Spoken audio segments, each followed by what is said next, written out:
Your Honor, calling people for Jennifer Crumbley, case number 22279-990-FH. Mayor McDonald on behalf of the people. Thank you. Mark Keith on behalf of the people. Thank you. I'm Shannon Smith on behalf of Jennifer Crumbley. Good afternoon. We had a hearing that was conducted under seal pursuant to 8.119, and the court ruled that there is an absolute privilege that belongs to the shooter. Therefore, none of the psychological or medical records of the shooter will be eligible to be admitted in this matter. All right, are you ready for the jury? Yes. Yes, Judge.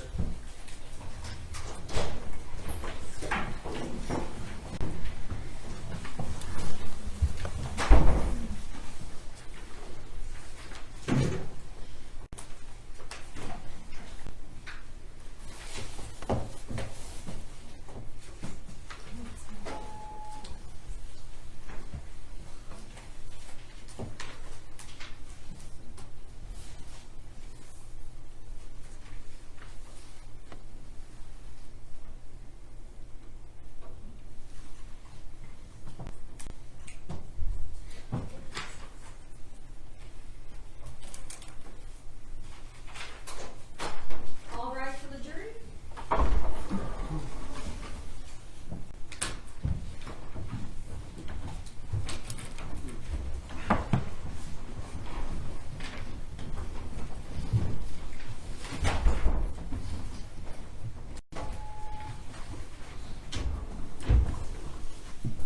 Good afternoon. You may be seated. Who is the next witness prosecutor?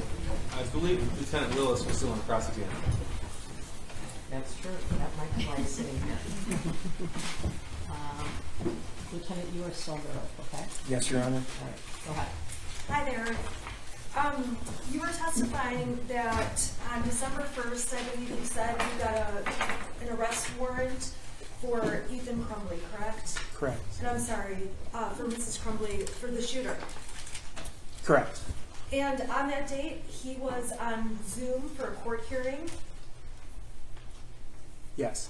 And during that court hearing, Mr. and Mrs. Crumbley participated on Zoom from their vehicles. Is that a fair statement? Yeah, it appeared they're in their vehicle, but they're on Zoom.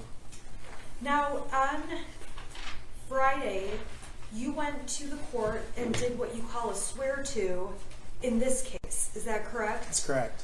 That's when you went in and you told a magistrate or judge the facts that you swore to in order to secure an arrest warrant for Mrs. Crumbley, correct? Yes. Now, on that date, you never told and I'm asking if you ever told Mrs. Crumbley, you personally did not tell Mrs. Crumbley you need to be here at the court, correct? I did not. And when you were at the court, were prosecutors present?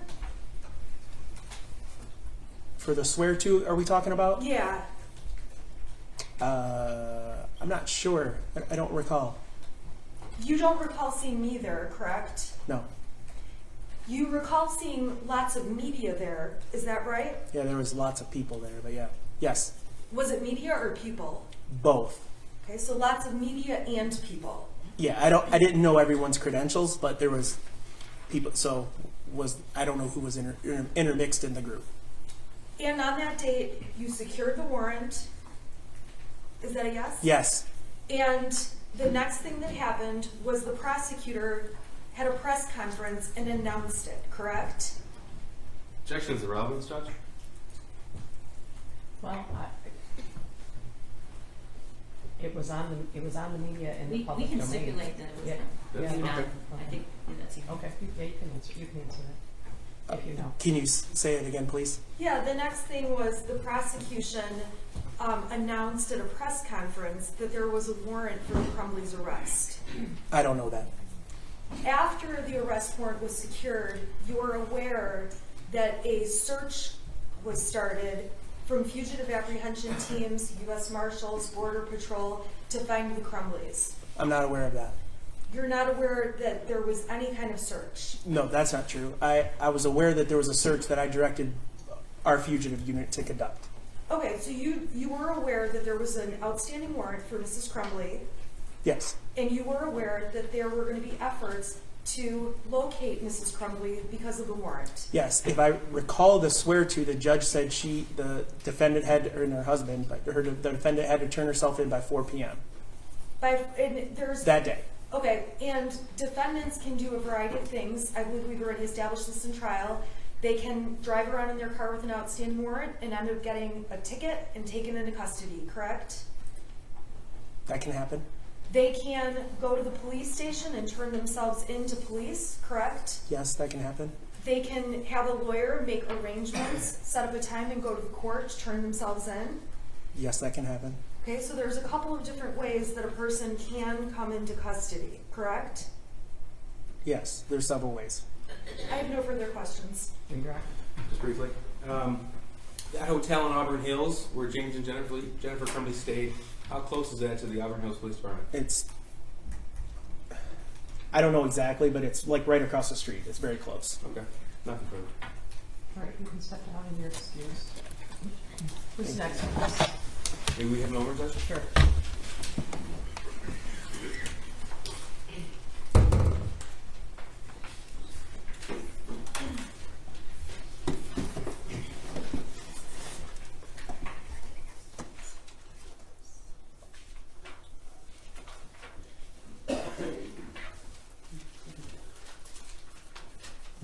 Thank you, Judge. The people are going to rest, but before we do, I just want to make sure the court's exhibit list reflects the same as the people's as far as initial evidence.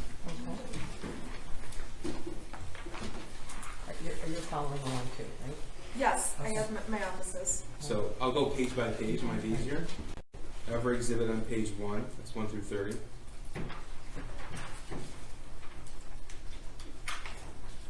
Every exhibit on page 2, 31 through 59. Exhibits 60 through 76, and then 78 through 94. That's on page 3. All exhibits on page 4. That's 95 through 122. 112 is admitted, correct? I have 112 as admitted. Yes, Judge. Okay. All exhibits 123 through 148. Exhibits 149 through 160. Exhibit 162. Exhibits 164 through 169. Exhibits 171 through 179. Exhibits 183 through 186. Exhibits 188 and 189. I'm sorry, 181? No. No, 183 through 186. And then 188 and 189. Exhibits 191 through 205. You have 187 not admitted, correct? Correct. So we have 188 and 189, two that are admitted. And then 191 through 205 are all admitted. Exhibits 210 through 213. Exhibits 215 through 223. 206, 207, 208, 209. Not admitted though. I'm only identifying. Not 215? Oh, thank you. Not 215. Thank you. 215 is not admitted. Okay. Exhibits 216 through 223 are admitted. Exhibits 231 through 239 are admitted. Exhibits 242 through 247 are admitted. 248 is admitted as well. Thankfully, we have this now here. 247 was not admitted. Right. That's right. Thank you. 248. Yeah. Sorry. 248 was admitted. 253 to 256 were all admitted. 278 to 284 were also. 268, 269 were admitted. Thank you. 272 was admitted. and then 278 to 284. This is why we do this. 285 through 291 were all admitted. 296 and 297. 285. 285 through 291.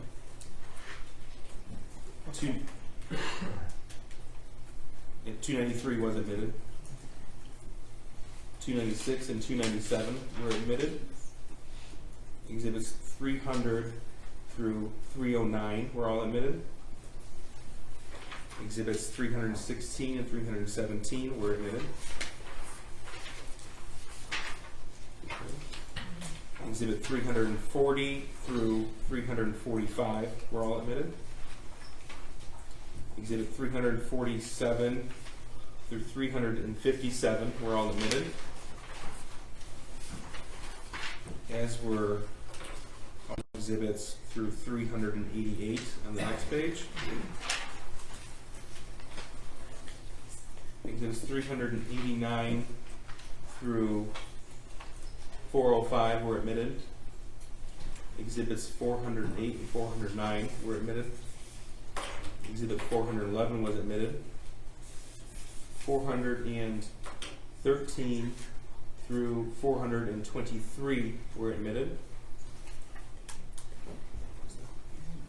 Exhibit 426 was admitted. And then we identify two items as demonstrative aids. 424 not admitted, correct? Correct. Got it.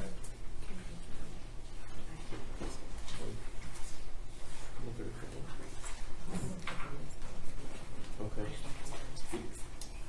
135, John, can you go back to that page, please? That was not it. I just want to confirm that I said that correctly. 135. That was not admitted. Not admitted. Thank you. And Judge, the two demonstrative exhibits that were just identified for the record, 427 and 428.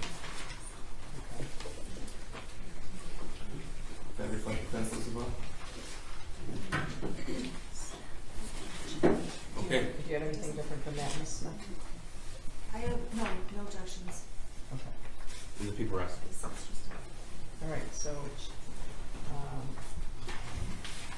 Ms. Smith. Your Honor, I believe at this point the court needs to excuse the jury for a moment, unless the court would Okay. like me to make a motion No. later. Okay, I can do that. Or if you want to do testimony, we can do that motion later, whatever you want. Okay. Okay, if we can wait, we'll wait. Yes, okay, Okay. that sounds good. All right. Okay, so, Your Honor, the defense calls Jennifer Crumbley to the stand. All right. Well, I might, should I excuse the jury for a Oh. minute? Yes, sir. I'm going to excuse for a minute, okay? All right, the jury. Like 5.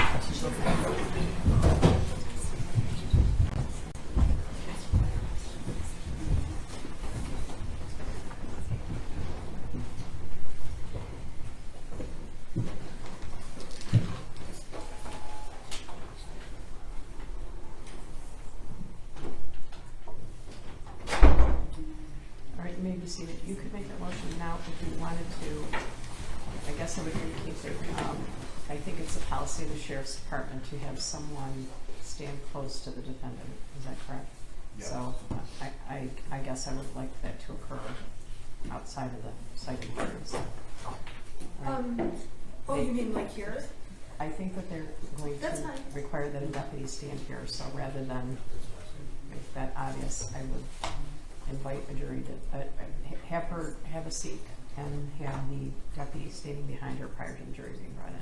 Okay, can she go up there now? Sure, unless you want to bring a Yeah, motion. right go now. up there and I'll just make a record about her testifying and we'll do the motion later. Is that okay? Okay, go have a seat up there. And the deputy's gonna be behind you. You're just gonna start in the box, okay? Could you raise your, can you raise your right hand? Do you swear or affirm the testimony about to give is the truth so help you God? I do. All right, you can be seated. Ms. Smith, would you like to question her? I would. For the record, can you start by stating your name, please? Oh, sure, yeah, you can post her. Let's see what it is. Hi. Can Hi. you start by stating your name? It's Jennifer Crumbley. And Mrs. Crumbley, you and I have been working together since December of 2021, correct? Correct. And is it fair to say over these last 26 months, we've discussed whether or not you intended to testify a number of times? We have. Do you want to testify in your case? Yes. Do you understand that if you did not testify, this judge, this court, would give the jury instructions that it cannot be held against you? Yes. Do you understand that after I question you, the prosecution is going to be able to cross-examine you? Yes. And do you understand they're going to be able to cross-examine you about all of the evidence that's been admitted in the case, including all of your text messages or your Facebook messages to your husband, all of those messages with Mr. Milosh, all the evidence in the case, Yes, correct? I do. They get full reign on cross-examination. We've gone over that, is that correct? Correct. And do you have any questions for myself or for Judge Matthews about testifying? No, I don't. Are you doing this because anyone has threatened you or coerced you into testifying? No. Is this your choice? Yes. Is it voluntary, freely made by you? Yes. Is there anything you think the court should know about this decision? No. Just Do you have any questions for me, Mrs. Crumbley? I do not. Okay. All right. Should we address counsel's motion while the jury's out? Well, I guess she mentioned that maybe we can do it later. We can reserve it. I'll reserve it. sounds good. Thank you. All right, so, are you ready for the jury? I am.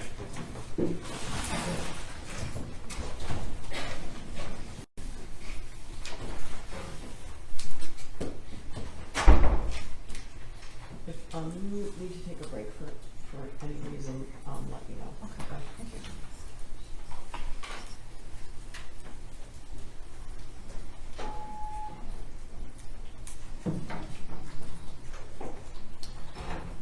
Judge, we still have to inquire if counsel has any other defense witnesses after Mrs. Crumbley. I'm not sure. It depends on childcare. So who would that person? I'm not sure. They have never told me who they were calling. I'm not sure. I thought they told you the night before. Yeah, I'll tell them tonight. I've been in court with Mrs. Crumbley all day, so I don't know who I'm calling next. I guess it's going to be hard to believe that we're going to get past her. Maybe we will. Maybe we will. Do you think we will? I don't know. It depends how long the press is. I believe I'll get through her. All rise for the jury.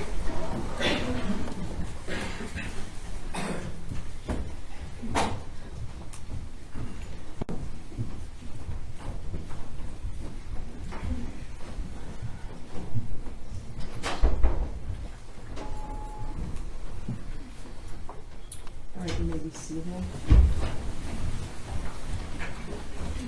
Ms. Smith, you become the client, correct? Yes, thank you. All right, Mrs. Crumbley, would you raise your right hand? Do you swear or affirm the testimony you're about to give is the truth, so help you God? I do. All right, thank you. Would you state the name for the record and spell your first and last name? It's Jennifer Crumbley, Jennifer Crumbley.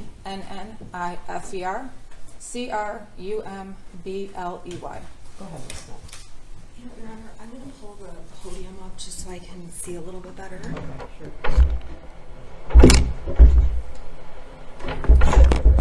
Uh-oh. I don't know if that was. I think it might have been the microphone. Is that your microphone? You have it, or? It seems like it became detached.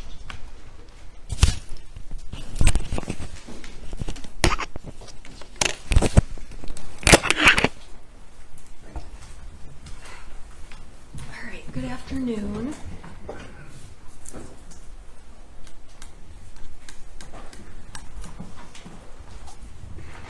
I just need to get, is there any way we could put the screen on? Sure. Right. Usually that one goes on last, so. And what I'm going to have to do is, I'm going to leave this unplugged for a moment so that when I need an exhibit, I'll just plug it in. Okay. Because I don't have those fancy, like, in between slides.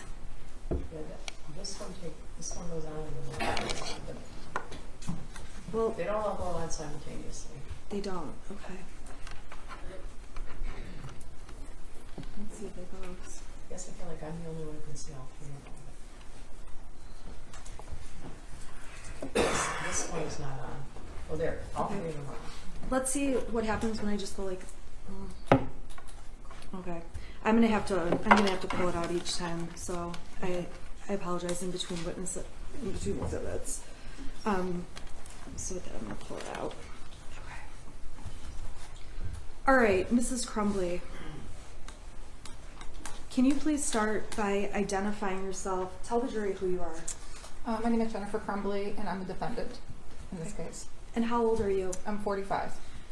Mrs. Crumbley, the jury has heard so much testimony. Do you agree? Yes.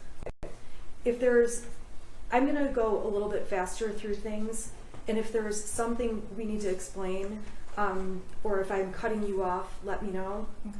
Okay? And you understand that as I speak, you have to wait for me to finish speaking? Correct. Okay. So, Mrs. Crumbley, very briefly, go ahead and tell the jury what you did for a living. I was a marketing director at a real estate acquisition company. And how long did you hold that position? 5 years. Now, does that kind of position include any kind of presentations or public speaking, anything like that? Not a lot. Okay. And how do you feel right now about talking to this jury? Public speaking is probably my biggest fear, so very nervous. Okay. And at times, you have been upset during this trial, is that correct? Correct. Are you okay to keep proceeding? Yes. I want you to tell this jury just a little bit about your personality, and I think we've seen some of it on the videos. Is that fair to say? You have. Okay, let's talk about when you have a really stressful situation. What is your, let's say an animal dies in your family or a person dies in your family. How do you handle something like that, news like that? I go into a go planning mode. I internalize things, and my reaction is to take care of other things that may have to be taken care of, like financials or things that keep the house running. I tend to hold things in, and I let it out when I'm alone. So having a lot of emotions for me is difficult. Now, in this case, aside from this case, is that true in other situations of your life? Yeah. Can you give the jury an example? Yeah, my husband had a hard time holding down a job after his mother passed away.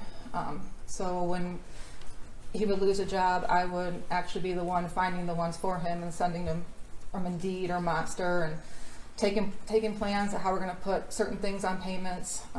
It's just, I take control of things. That's just what I do. Okay. And you, I want to talk to you. You mentioned your husband. When did you and James Crumbley meet? In October of 2004. And how long have you been together then? It will be 18 years this September. And are you still together and married at this time? We are. Have you spoken to him recently? No. How long has it been since you've spoken to him? A little over 2 years. So since the day of the shooting? Correct. Or not shooting, the day you were arrested? Correct. You have a son? Yes. The jury's heard a lot about your son. Okay. I want to talk about your son prior to November 30th, okay? Okay. Tell the jury how old he was at that time. He was 15 years old. And give the jury an idea about what kinds of things he was into, what his hobbies included.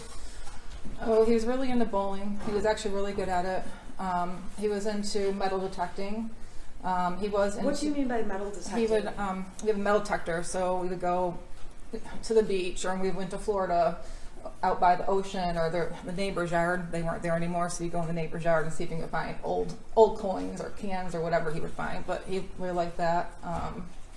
He was into his BB guns and target practice. We had a half acre of land in the village of Oxford that went straight back. So in the backyard, we set up little targets that we got from Amazon that you can just kind of shoot down like little whatever. He was into his video games. He did soccer from age 3 until 9th grade. He had a lot of different interests. Coin collecting. Do you have some interests? I do. Okay, we've heard about horses. I like horses. I also snow ski. I'm a big reader. and I worked a lot, so I didn't have a lot of time to do the reading. But Okay, now when you say snow skiing, did you ever, back up. Were there any activities that you and Ethan enjoyed doing together? yes, I joined the ski patrol because the family can ski free, also to help people out. So I got him into skiing at the age of 7, and he would come out with me on my patrol shifts and come skiing with me. So we were in that together. What about horses? Did he ever go out to the barn with you? He did, but he didn't really like horses. The one horse I had was kind of aggressive, so it intimidated him, and it kind of turned him off from going to the barn. It's kind of boring if you're not the person with the horse. There's a lot of standing around and a lot of nothing. Okay. So would you spend time together with him at home? Yeah. Okay, tell the jury what kinds of things you guys did as together or as a family. We did a lot of board games. We also had the virtual reality set for the PS4, so we did a lot of the Beat Saber. You can probably Google I that. don't even know what you're talking about. It's like you're holding lightsabers and it has music, and you have to like hit the beats, but it's all in 3D. So it's a virtual reality headset. Okay, so you would do that with him? Yeah. Okay, what else? We had a pool. We liked swimming together. Really just normal stuff. Okay, did you do holiday things? We did. Give us some examples. So every year around Thanksgiving, I always cook Thanksgiving dinner. The day after, we would go cut our Christmas tree down. And then we would decorate that weekend. We would watch National Lampoon's Christmas Vacation. Halloween, we grew our own pumpkins. So we always carved our own pumpkins and had a whole bunch put around the house. Easter, it's normal family stuff. Did you have an interest in like home improvement kind of stuff? Yeah, our house was an auction house. So basically it was wrapped in blue tarp when we bought it at auction. So we've been trying to improve the house since 2015. So we new roof, exterior, and then I've been working on exterior and interior ever since. Were there things that your son was interested in outside of video games? Was there anything academic that he was interested in? He really liked history. He was a big history buff. We can play Trivial Pursuit, and he would get me in history every single time. But that was probably his only favorite subject. The rest he could do without. How did he do in school? He did good if he applied himself. His problem was he didn't try as hard as I think he could, so he had up and down grades. I would say he was about average. Okay, and when you say about average, was that something that you talked to him about? Was that something you monitored? Tell the jury about that. Yeah, you heard about the Power School app during this trial. So I had it on my phone, and I was on it multiple times a day. And his grades would fluctuate based on what assignments the teachers turned in on the Power School app. Our biggest struggle with him were missing assignments. That was the one thing we battled all the time. Why was that a hot button issue for you? Because there's no reason why he should have missing assignments. He had a homeroom class and get assignments done in. Okay. There were, you talked about your job. What were the average hours you worked a week? I usually I got to the office between 7 and 8 in the morning and leave anywhere between 4 and 6. And we've heard lots of evidence already. It was family friendly. Yeah. Were you able to go and leave and go as you needed to? Pretty much, yep. Did you care about your job? I did a lot. Okay. Explain, did you have any changes in positions over the year or year and a half, 2 years before this? I did. When I first started with the company, I was hired in as a social media coordinator. I stayed in that role until about 2020. I got promoted to director of marketing. And I held the position until I was terminated. Okay. And you were, did you work during COVID? I did. I worked remotely for about 6 months during COVID. Then I went back to the office in, I believe it was August of 2020. Did you enjoy work? I did. It was fun. It was marketing's. It's exciting, and I like doing graphic design. I did. I really liked my job. Now, the jury already heard about Brian. Brian testified. Correct. Tell the jury about Brian. Well, I've known him since high school. We've been friends since then. He's part of the horse community. He has horses. And as you heard yesterday, we did have an extramarital affair. That's probably the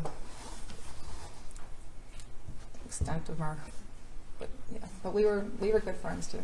How often would, in terms of the affair, how often would you spend time together with Brian during 2021? Maybe an average of once a week. Okay. How long Less. did the affair last over? About 6 months. Do you feel like that affair caused you to neglect Ethan or not spend time with him? I'm sorry, your son, in any way? No. Explain why you don't feel that's the case. Because when I met with Brian, it was in the mornings. On his way home from the station, he would pass my work. And so the time I was coming to work, we would meet at the Costco parking lot. And that was it. He'd go out about his day, I'd go about mine. And is it fair to say that you lied to keep that affair going? Yes, I did. And what, I apologize if I asked this, I just am not writing notes. Did you say the date range that started? It was around spring of 2021. Okay. And as far as you knew, did you ever talk to your son about that? No. And did you ever talk to your husband about it? No. If anything, you lied to him about what you were doing, or lied by omission, not telling him. No, yeah. As far as I knew, I was going to work in the morning. That was. Yeah. Okay. Outside of those morning times, how many other times would you say you and Brian got together? It was 2 or 3. I went on some business trips where I would stay overnight, and he would meet me. He would meet me at the hotel. So that happened 2 or 3 times? 2 or 3 times. Were there other business trips you took where he did not meet you? Yeah, there's quite a few.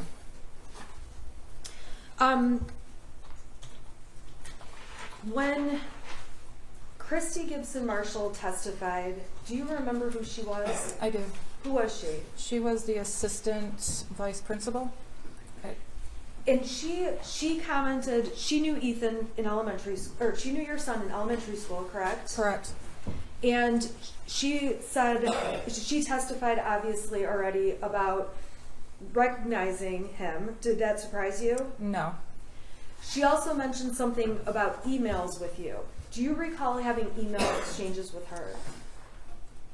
There is one regarding his report card, getting additional help in math.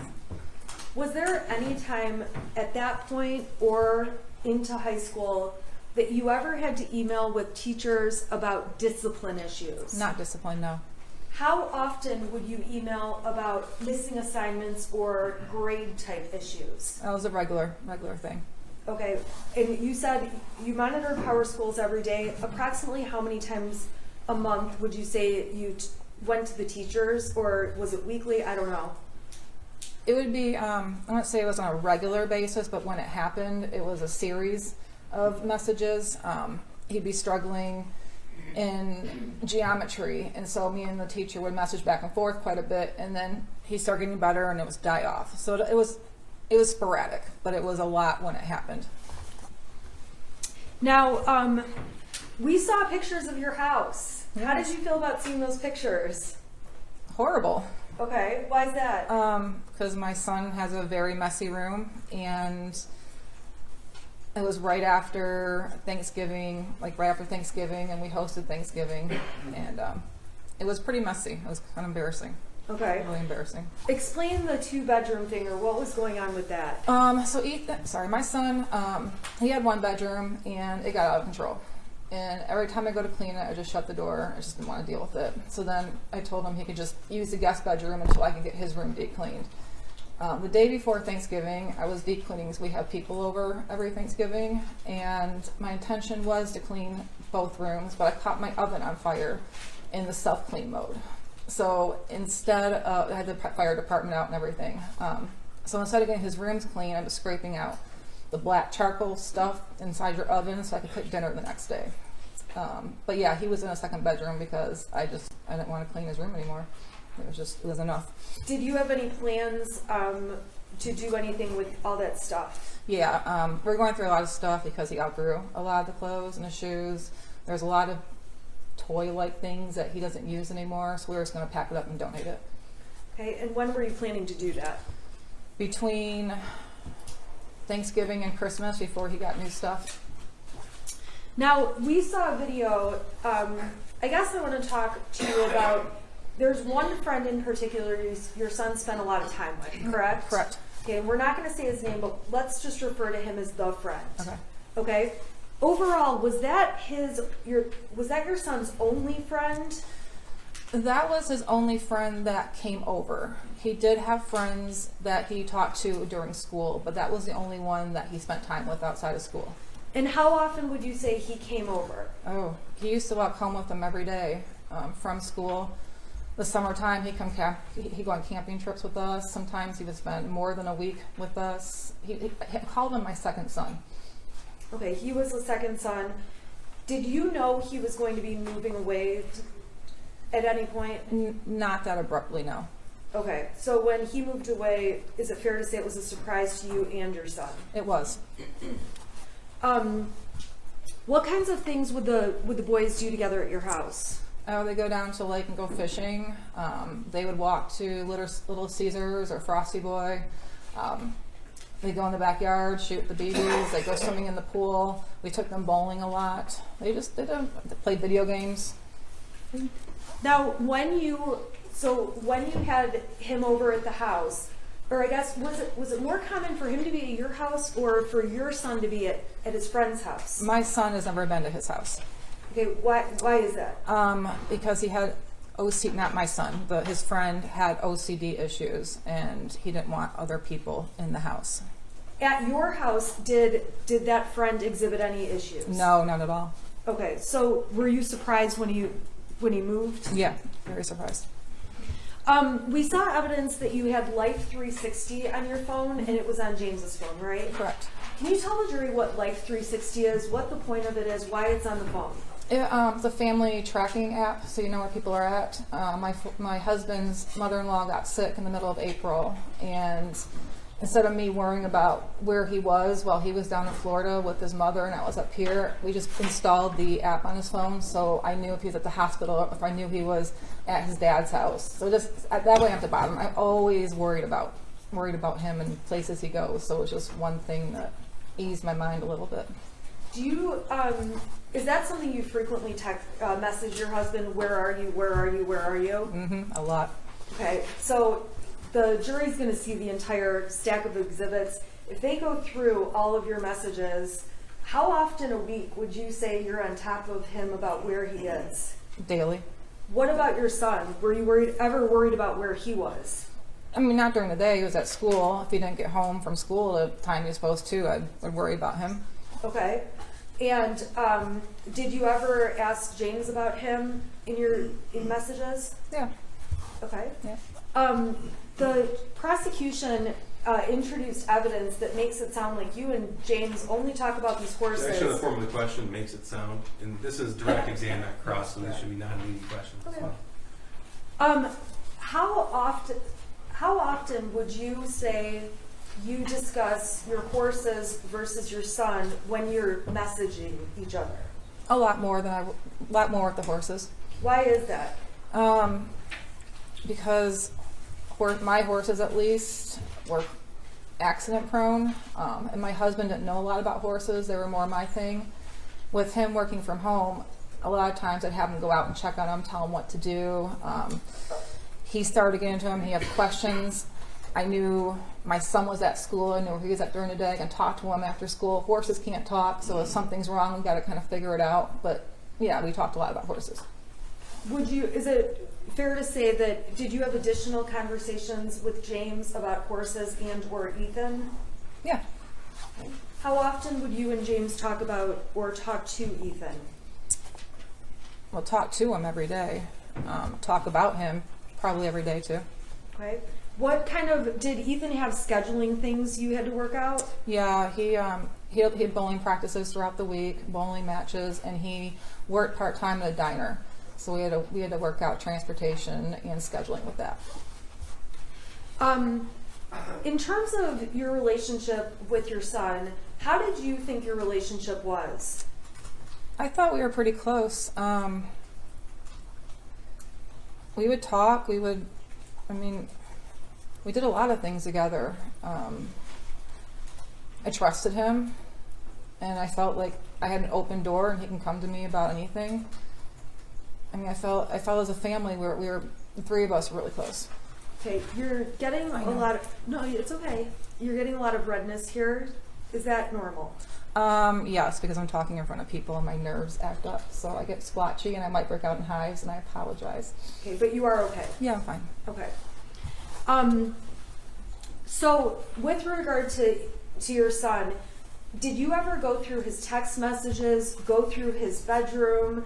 What kind of a parent were you in terms of going through those things? I did not go through his text messages. I didn't have a reason to. His bedroom I would go through when I clean it. I come across things, I look through it to see if there was something I needed to keep or throw away. But I never went through his text messages. What about, you did say you went through his grades. Correct. Did you end up having discipline issues with him? A couple of times we did, yes. What kind of things would those be over? Missing assignments in his grades. Okay. What, any other things that were discipline issues No. at school or at home? No.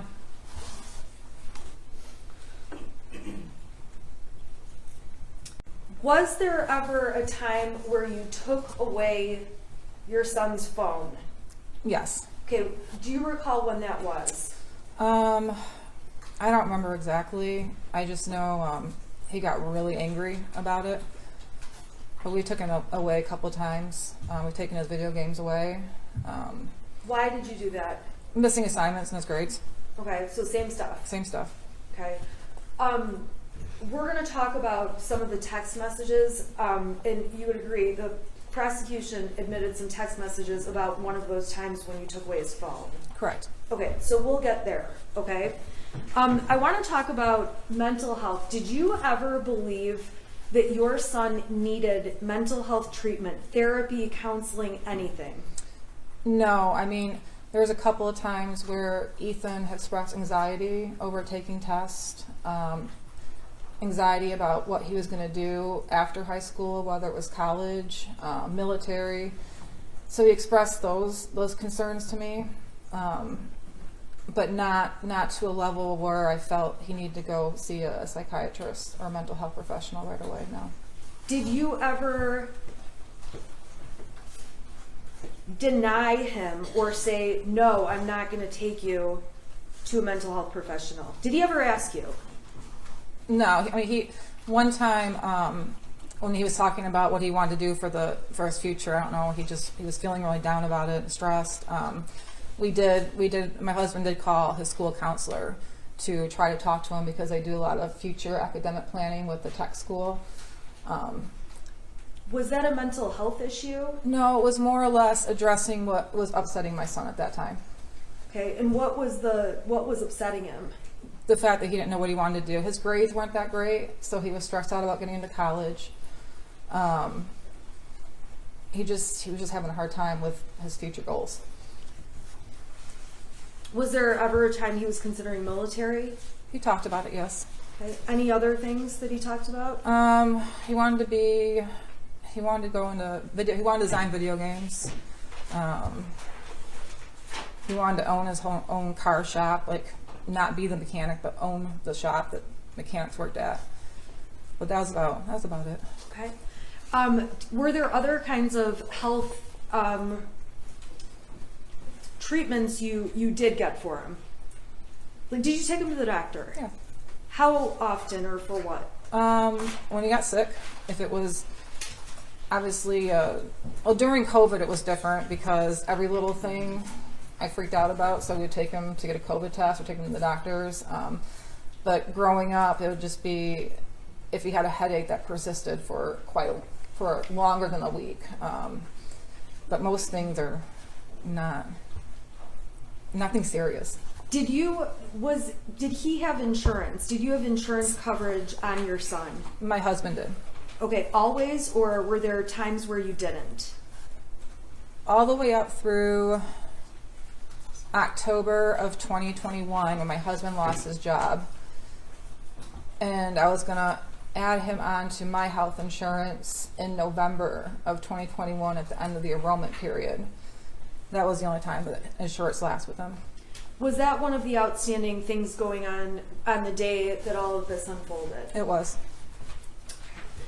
Despite, in addition to physically going to the doctor, did you have access to some kind of virtual plan? Yeah, through my company. It's called Allied Health Network. It's a virtual doctor's visit, and actually the prescriptions were free too. They didn't cost anything. So we use that. If you had strep throat, you can take a picture of the throat, send it to the doctor, and they can treat it from there. Were there times that you called that did virtual visits regarding your son? Yeah. And were there times, did you ever go to an urgent care or anything like that? Yep. For what kinds of things? Well, usually for sports physicals, but if he was younger and had a really high fever and his regular doctor couldn't get him in, we'd take him to urgent care. He's never had an injury or anything, so mainly Okay. just that. Was there ever a time that he had an issue with a mole on his back? Yeah, he had a mole in the middle of his back, and when I was putting sunscreen on him, I noticed it changed color. So I made an appointment for the doctor to take him in to take a look at that. Now that was when he was much younger, correct? He was about 7, I believe. You mentioned something about headaches for a week. You took him to the doctor. Was there a time where he had a headache issue? Yeah, he was getting really bad headaches that we couldn't figure out what it was. When was that? Started young, probably around 5 years old, and he kept complaining. The doctors didn't really see anything. We even got an X-ray of his head to see if there was any bumps. I'm just gonna check as a relevance when he's 5 or 6 years old. I was asking, I didn't know when it was. I was just asking if she got a medical. But it's care. gone on through the years. Okay, and Okay, go ahead. So then we found out that he needed glasses. So around 8 or 9, we got him glasses, and that didn't work. He got X-rays done for dental in middle school. We found out he had a severe underbite, which was causing tension in the back of his neck. So we got him braces in 8th grade, and once he had his braces, that seemed to fix the headaches. okay. Now with the braces, was that an easy process? No, Why not? because he's horrible at brushing his teeth. He went used the water pick we got him. He wouldn't brush properly. He would constantly get cavities in his braces, so we ended up taking the wires out because one time he had 13 cavities under the braces. And we're trying. Prior to him getting braces, did he ever have cavities? Yeah, he had a few. Okay, but did the braces, was it more after the braces? Yeah, because he wasn't brushing properly around his braces, so he was getting them under, and we had to get the wires removed and take them to get those filled until we could get the wire put back on. Okay, so it was like an off and on procedure. Yeah. Okay. I want to go through some exhibits for you that the defense has proposed as exhibits B through XX, and I'm going to ask, I wanted to add one more on as YY. Judge, counsel's proposed a number of exhibits appear to be from Facebook, not from a subright extraction, but from Facebook. Some predate the incident by years. So as far as relevance, Judge, I don't mind any exhibits around the date of the offense or even the relevant time periods, spring of 2021. But prior to that, it doesn't appear to be relevant. Your Honor, they have the specific pictures I was using since October. The specific pictures, isolated, not all the pictures, but specific pictures I was using. They never filed a motion to exclude any of those. They don't have to, right? Okay, so we'll go exhibit by exhibit. I haven't seen any of the exhibits, so they obviously will be treated differently. Okay, Your Honor, would you like me to bring you the hard copy, and then if the exhibit's okay, we can put it on the screen? Yeah, if it's admitted, we'll put it on the screen. Okay, and I did them just. They have three copies of all these. That's it. Okay. All right. Yeah, I haven't seen any of them, so. And I've actually had them redacted and then sent the redacted version to cut out the faces of any minors. Okay. Okay, so I'm going to bring the court what's been marked as B through, this is YY if it's admitted, B through YY. May I approach? Sure. Thank you. Okay.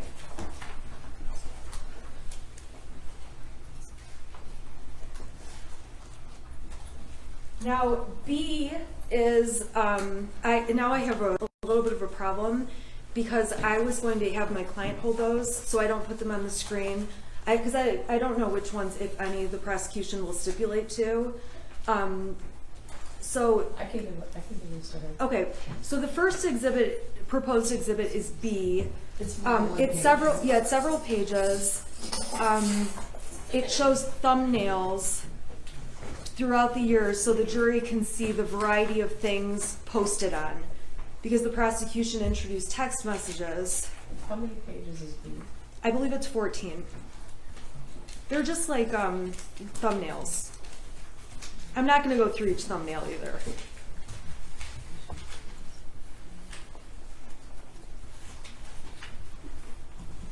I'm just wondering, where does the second one start? It's C, Exhibit C.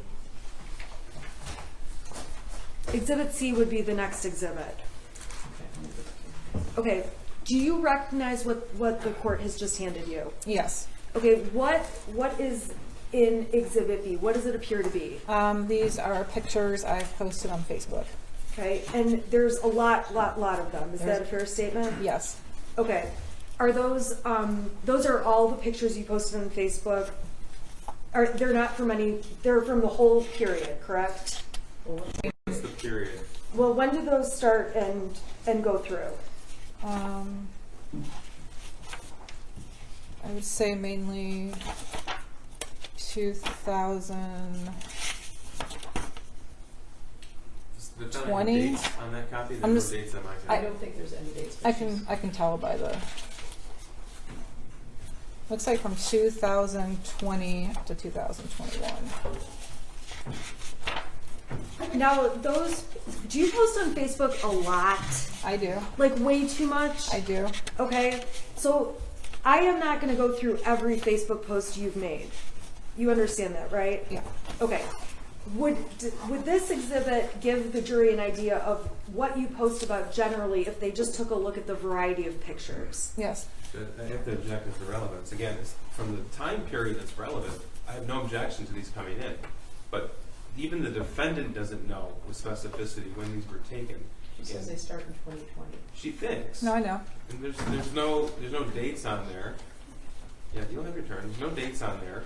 And if it's from the spring of 21 onto the shooting event, that's fine. Your Honor, That's the the time we talked prosecution has about. made it sound like. Okay, look, you specifically asked that you guys not talk at the same time. Sorry, Yeah. I did. All right, so. So B appears to be a thumbnail version of pictures. The rest of the exhibits are pictures with dates next to them. Okay. And that might be the best way to go through which ones are from the right date and which ones aren't. Okay, well, date-wise, this happened November 30th, 2021. That's right. And things have been put into evidence with regard to the defendant and the shooter as early as April of 2021. March. Okay, so. Yeah. Your Honor, I believe they've gone back longer in terms of some of the testimony that's come out. Well, I guess I was going to say that. So I don't think that the pictures starting in 2020 are that remote. I don't know if there's any. I don't know if there's anything amongst those pictures that is particularly problematic. It's hard to look at them all, but the time frame in and of itself, I think, is appropriate. Well, there are some, just so the court's aware, there's posts from 2017, 2019. Wait. Those are in the following ones where I did picture by picture. So those will go through after this exhibit. This exhibit B. Is 2020 and 2021. Okay, so just with regard to the time frame itself, I think the time frame is close enough in time. So I'm going to overrule an objection Okay. with regard to the mission of those pictures just based on the time frame. All right. But there's a lot of little pictures, so I don't know if any. No, that's fine. We can go exhibit by exhibit. I'm sorry. I said we can go exhibit by exhibit. Okay. The pictures in 2020, the pictures in defendant's exhibit B are small, so the exhibit contains a lot of little pictures, so I haven't Right. looked at those. I assume the prosecution has, so I don't know if Yes, any sir. pictures are objectionable with regard to the individual pictures, so. Just, it's the relevant dates was the objection. Okay. Okay, so Mrs. Crumbley, the jury is going to get these if they want to sit and look at all of them. Okay, I don't want to go through all of them. There ends up being pages and pages. What are all of these? The ones that are on the screen right now is Christmas of 2020 with the 2 white dogs and us posing in front of the Christmas tree. I'm just trying to get like an over idea of topics that are in the photos. Animals, us going on vacations at the Sleeping Bear Sand Dunes, Leelanau, camping, holidays, more camping, horses, garden, my home stuff, cooking, more camping pictures. Okay. We got a bathroom remodel, another Christmas picture. Okay. And so these pictures give an idea of the variety of things you posted. Yes. So if your Facebook messages appear to have more discussion of horses, how would you characterize the amount of horses on Facebook compared to the rest of your life? Over the last couple of years, more. It was hard getting a picture of my son when as he got older. He didn't like me taking pictures of him. But yeah, between 2020 up until end of 21, there was a lot of pictures of horses. Okay, I'm going to unplug this and move to Exhibit C. Oh, you want me to get this to her? This goes back to 2019. I just put like 1 or 2 pictures from that year as Exhibit C. Well, C and D. And so if the court just wants to let me know what. C, okay, so C and D, you can identify this picture, correct? Yes. What's in C? What's the date of it? It is June 26, 2019. Okay, and what is that? What is it a picture of? It's a picture of my son holding his chinchilla. Okay, and then what about picture? Let's see here, D. Do you need the date? Yeah, what's the date? It's August 9th, 2019. Okay, and what's the picture of? My son petting our horse. Okay. You know what, Judge, it's fine. I don't have any problem with either. Okay, C and D are admitted? Yeah, the rest of them. The rest of All them? of them? Yep. Okay, Thanks, Judge. thank you. Okay, so, Okay, then you would be talking about E through, I don't know if it's just pictures, there's some others. This goes to XX, so. and I'm sorry, it you'll should have to go, let me know. it should go to YY because I added on just one more. So may I approach Mrs. Crumbley just to give her YY? Okay, do you want me to give these to all of them?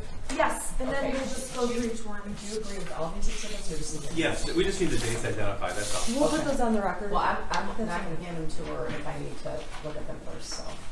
I think they're not objecting to any of them, are they? No. Okay, No. okay.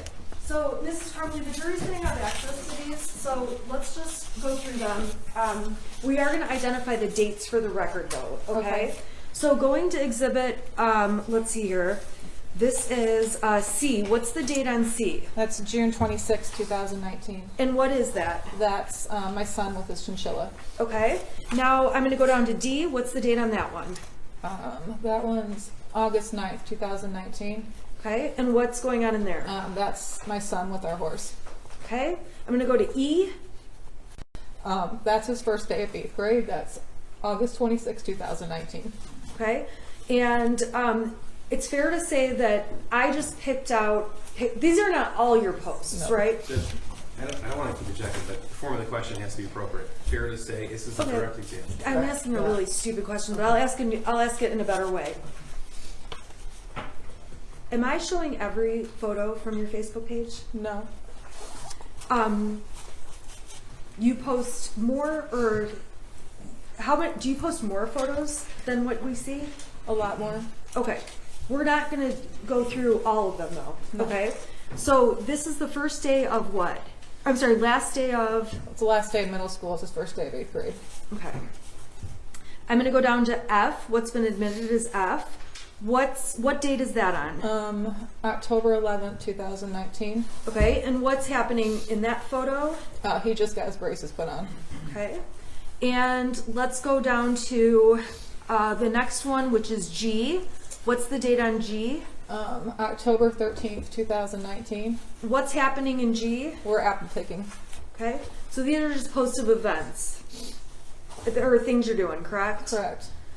Okay, this one is older. It looks like, or maybe not older, but what's the date on this one? November. This is, I'm sorry, I'm on H. Mhm.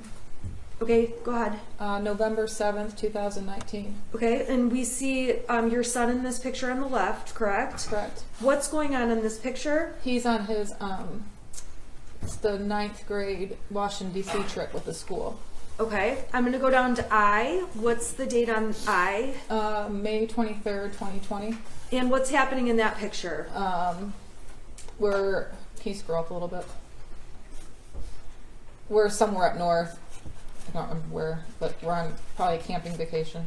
Okay, he doesn't look thrilled to be in the picture. He doesn't like pictures. Okay. Let's go down to J. What's the date of J?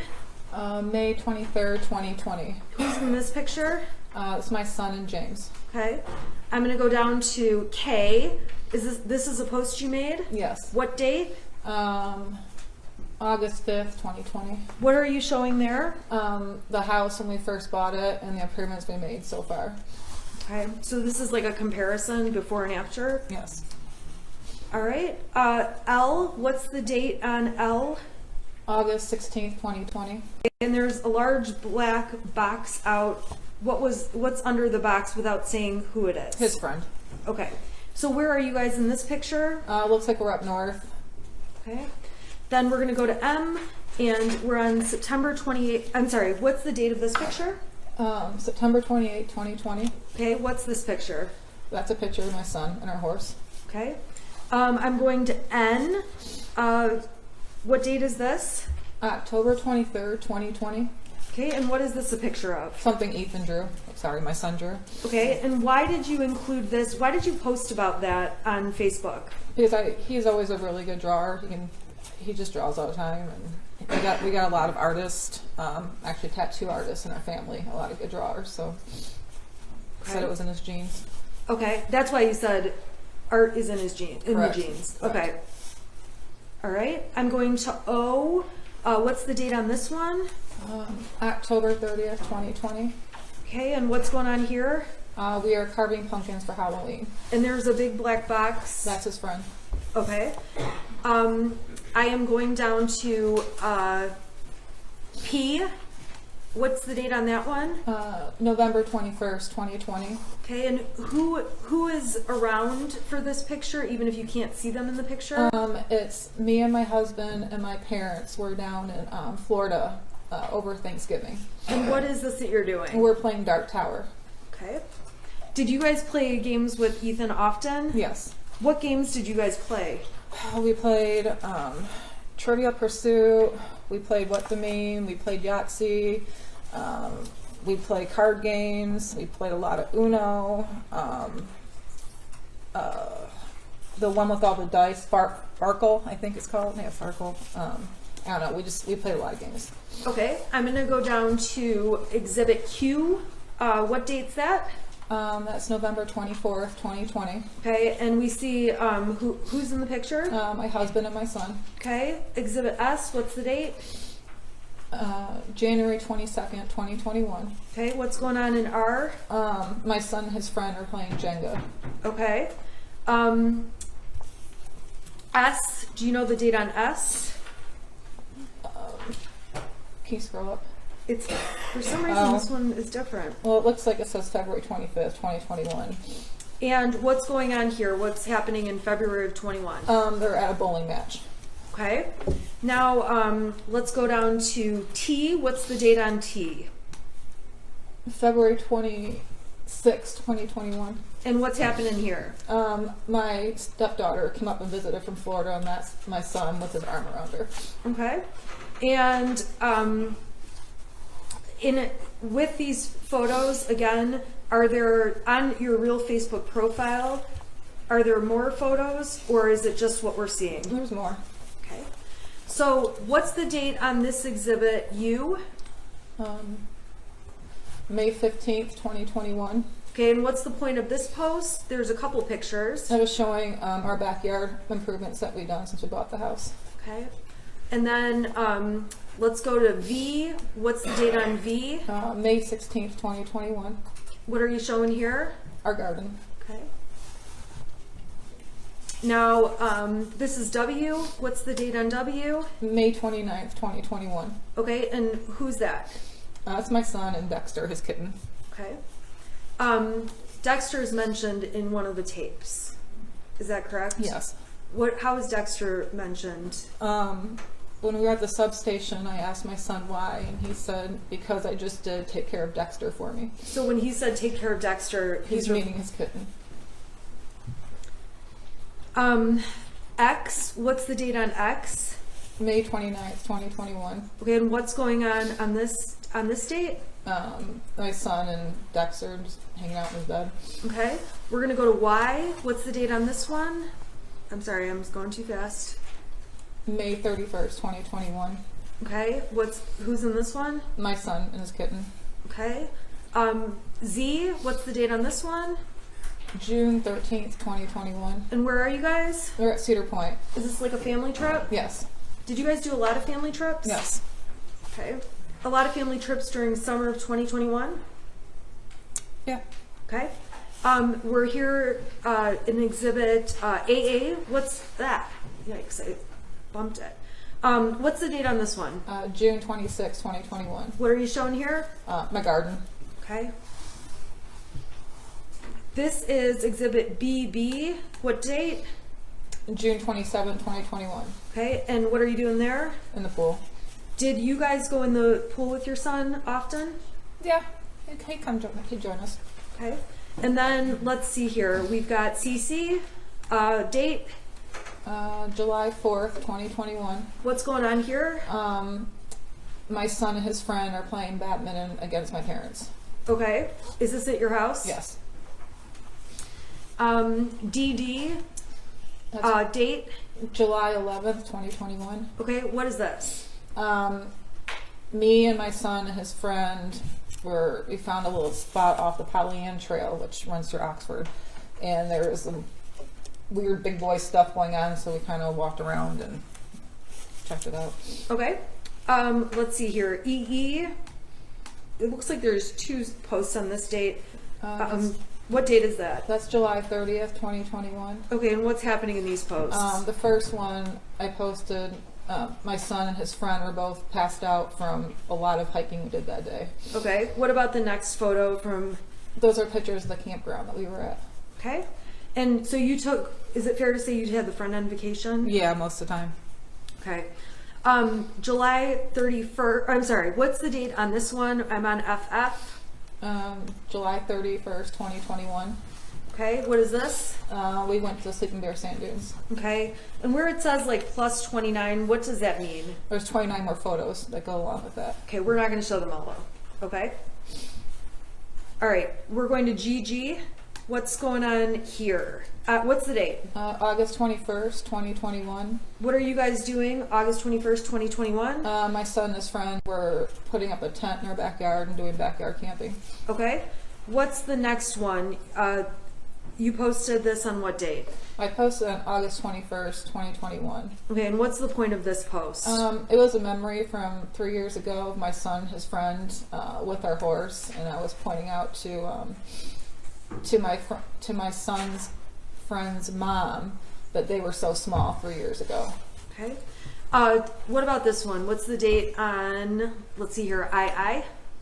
August 25th, 2021. Okay, what's this? That's his first day of school. Okay, what grade? 10th grade. And let's go to JJ. What's this date? August 29th, 2021. Okay, what's going on in this picture? Me and my son were taking a picture for his old football coach. I tagged him in it. It was the only picture he would take with me so he could say hi to his coach, Rope. All right, what about date on this one, which is marked as KK? September 6, 2021. And what's going on there? My son's leash training his kitten. Do cats ever walk on a leash? It wasn't successful. Okay. Next picture, LL. What's the date? September 18th, 2021. Okay, and what are you doing here? We rented a houseboat for the weekend, and my husband and I are walking around the outside on the dock and was sneaking pictures of the boys inside the houseboat playing card games Why were you sneaking pictures of them? because they wouldn't let us take any pictures of them. Okay. Typical teenagers. All right, MM. What's that date? September 18th, 2021. Okay, and what were the photos here? I know it was the houseboat weekend. We went to Mackinac City, so I think it was something in Mackinac City. Okay, and then the blacked out box, is that the friend? I think it's the friend's parents. The friend's, okay. Oh, no, the friend, but never mind. Never mind. Okay, NN, what's the date on this one? September 21st, 2021. Okay, and what's this? My son and Dexter sleeping. And now we are at September 20, I'm sorry, what's the date on this one? I'm on 00. September 26th, 2021. Okay. What does that show? We were breaking up our side steps of the deck and planting a flower bed in the front of the house. Okay. So we're in fall of 21, is that fair? Yes. Okay. What's the date on this picture? I'm on PP. October 3rd, 2021. Okay, what's this picture? What are these pictures about? We decorated our house for the Halloween. Okay, and then let's go here to QQ. Date. October 9th, 2021. And what's shown in this picture? Our front porch that we redid. Okay, called it a makeover. It was. All right, and then let's go here to RR. What date is that? October 15th, 2021. Okay, and what are you doing there? I was just showing what we've got so far with the paint job, remodeling the living room and dining room basically. Okay.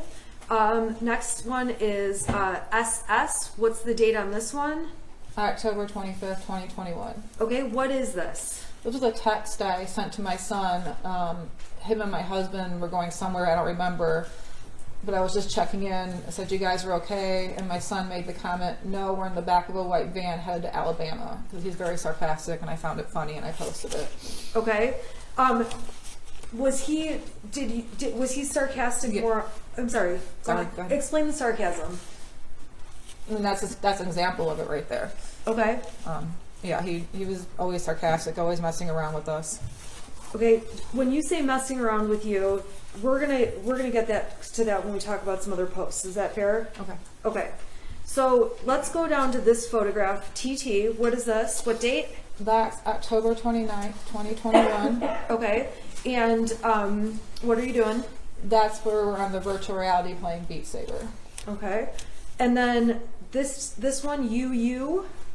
Okay. What's the date on this one? November 26th or 25th, 2021. Okay. And what's going on here? Thanksgiving. Okay. Thanksgiving. Is this Thanksgiving Day? Yes. So this would have been Thursday. Correct. Okay. We're going to talk more about the next couple of days more slowly, but I'm going to go through the pictures first, okay? And then I'm going to take them off the screen so we can talk a little more. Is that all right? Yeah. Okay, so what is this post? What's the date on this one, VV? November 25th, 2021. And what is this picture? What are these pictures showing? Our family, my aunt and uncle, my cousin, her husband, and then me, James, and my son. And then it shows us playing dice. Okay. Or left, right, center. Is this on Thanksgiving? Yes. All right. And then on WW, what day is this on? That's November 26th, 2021. Okay, and what were you guys doing on this day, November 26th, 2021, which is a day we're going to talk about in more detail? We were cutting our Christmas tree down. Okay, and then ultimately we have XX. What date is this? November 27th, 2021. Okay, so this would have been Saturday. Yes. And what's going on in this picture? We got our Christmas decorations and everything out. Okay, Then we have YY. What day is this from? November 26, 2021. Okay, and what's happening in this picture? My son and my husband are laughing at me because I dragged them around the whole tree farm to pick the tree. So they were finally happy it was over. Okay, so that's YY, right? Right. Okay. I'm gonna close this for just a minute, and just make sure that exhibits B through YY were admitted. They're admitted, correct? Yes. Okay, and then the defense is only going to have one other exhibit, but we'll get to that one. Okay? Okay. So, Mrs. Crumbley, I want to go back and talk to you. We went through a lot of Facebook pages, obviously, or pictures. On Thanksgiving, who was at your house? It was my aunt and uncle, my cousin, and her husband. And what did you guys do, if anything, that night? Well, they were there probably till about 7 or 8 o'clock. So we played left, right, center, just the normal family stuff. Did anything seem off or strange with your son? No, Was he spending time with family members, or was he in his room? What was he doing? he was back and forth. He would come out and play games with us, or when it got to adult talk, he would go in his room and play his video games. Now, we definitely saw a lot of his friend in the photographs. Were there other times where he would not have his friend with him? Yeah, there were times. Okay. Was he happy? Was he okay without his friend? How was he?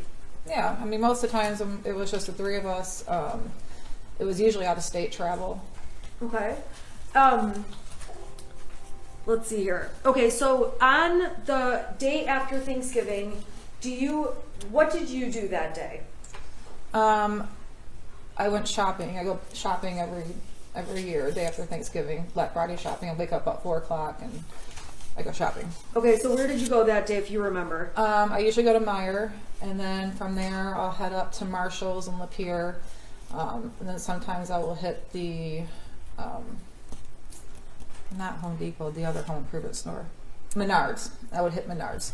And on that date, when you went, it was the 26th, correct? Yes, correct. Do you know, when you left your house, did you know what James and Ethan, your son, were going to be doing that day? No, they were sleeping when I left. Okay, when you got home, were they home, or where were they? They weren't home. Did they ever come home? Yeah, I texted my husband and asked where you're at, and I believe he called me and told me that him and Ethan were at the Acme firearm store looking at guns. Okay. And then they came home from there. Okay, did they purchase a gun that day? They did. Okay, the prosecution brought in exhibits showing the receipts, all of that. You weren't with them when they bought the gun, correct? No, I was not. Okay. You did post on Facebook a photo of the gun. We saw the post, correct? Correct. And in the post that's been admitted already, you described it as your son's Christmas gift. Can you explain who wanted the gun? What does it mean? They had rented a 9mm at the shooting range before, so they knew it was the type of gun, or the size gun, I guess what it is, that they wanted to get. And my son and my husband did a lot of texting back and forth. My son did a lot of research on it, and they're comparing different ones that they wanted to buy. That went on for a couple of months. My husband just kind of kept blowing it off, like, not right now. And then I guess when I was out shopping, they said, well, let's go try on Black Friday, see if we can get one on sale, or if there's any deals going on. Okay, so they ultimately did get one? Right. Now, did you object? Did you say, I don't want that gun in the house? Anything like that? No, I was more angry that they cut into our Christmas tree time. Usually cut my Christmas tree down right after I get back from shopping, but I had to wait for them. So I was irritated at that. When they came home, did they show you the gun? Yes. Okay, and what did you guys do? They just showed me it was on the kitchen counter, and then my husband put it up, and we went to the Christmas tree farm. What do you mean by put it up? He put it back in the case with the cable lock and back in the bedroom. Okay, let's talk about just guns overall. This jury needs to understand some details, okay? If I ask a question you don't know what I'm talking about, let me know. Because Okay. are guns your thing? Not really, no. Okay, but do you have awareness about guns within your home? I do. Okay. Who is responsible for storing the gun? My husband is. Okay, explain why you say he's responsible for that role. I just didn't feel comfortable being in charge of that. It was more his thing, so I let him handle that. I didn't feel comfortable putting the lock thing on it. I just rather not let him do it. And I think in one of the messages that was admitted with Brian, you called it a string lock. Yeah, Okay, do you understand now it's a cable lock? I do. Okay. So, were there ever any times where you would take the cable lock off or put it on? No, Now, there were, prior to buying that gun, did James own any other guns? he did. How many? 2. And by 2, the jury has seen the Derringer and the Kel-Tec. Were those the other 2? Correct. Okay, so those are the other 2 guns. How were those stored? They were stored in a safe. Okay, and was that different than the 9mm? It was. Okay, explain to the jury the difference. We had a gun safe, so when they bought the 2 other guns, they transported the 2 other guns into the gun safe, and then everything else. Well, I don't know. Everything went, like the cable lock and the other case went somewhere. The 9mm was in a case, but it was locked it was in the case locked with a cable lock. Okay, and how the cable lock that was on the 9mm, what did you have to use to get the cable lock opened? A key. Okay, did you have possession of the key? No. Okay, where was the key? I collected German beer steins, so it was in one of the beer steins. Where are those located? Throughout the house. We have them on top of there's a ledge over the refrigerator in our kitchen. So they go from wall to wall. Then we had corner shelves in our house that had them. We had a lot. Okay, did you know which particular beer stein the cable lock key was in? No. Do you know if your son knew which beer stein it was in? No. What about ammunition for the 9mm? Was there any bought on the 26th when the weapon was purchased? No. Okay, so that day we saw, obviously, your Facebook post. You describe it as your son's gift. Did he have free access to that gun? No, it was for him to use at the shooting range only. Was he allowed to take it out? Not without my husband around. Did he know where it was kept? My husband hid it usually in our bedroom in different spots. Okay, what was the intention of hiding it? That's just what you're supposed to do. Okay, and when it was hidden, was it locked in any way? It had the cable lock on it. Okay, and you again testified about the key being in a beer stein? Correct. Would the beer stein be right by the cable lock? Or- No.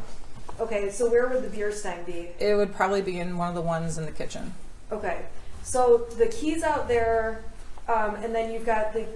Did you know where the gun was hidden in your room on November 26th when you put it away? No.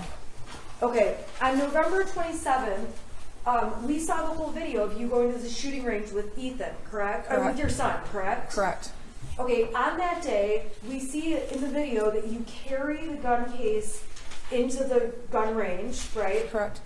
Okay, how did the gun get to the gun range? Well, my husband had got it ready for me and put it in the back of my car, and What I does that mean, got it ready for took you? the cable lock off. Put I guess I put the magazine things in the case and put it in the back of my car, and then I drove with my son to the shooting range with the gun in the back of my car. That's how it got there. Okay, did you see him or watch him take the cable lock off that day? No. Why not? I think I was just doing something else. I didn't pay attention. Okay, so when you got to the gun range, we saw in the video you carry it to the counter. Is that accurate? Yeah. Okay, the jury's seen all this, 5 bullets, and then you guys go shooting, correct? Correct.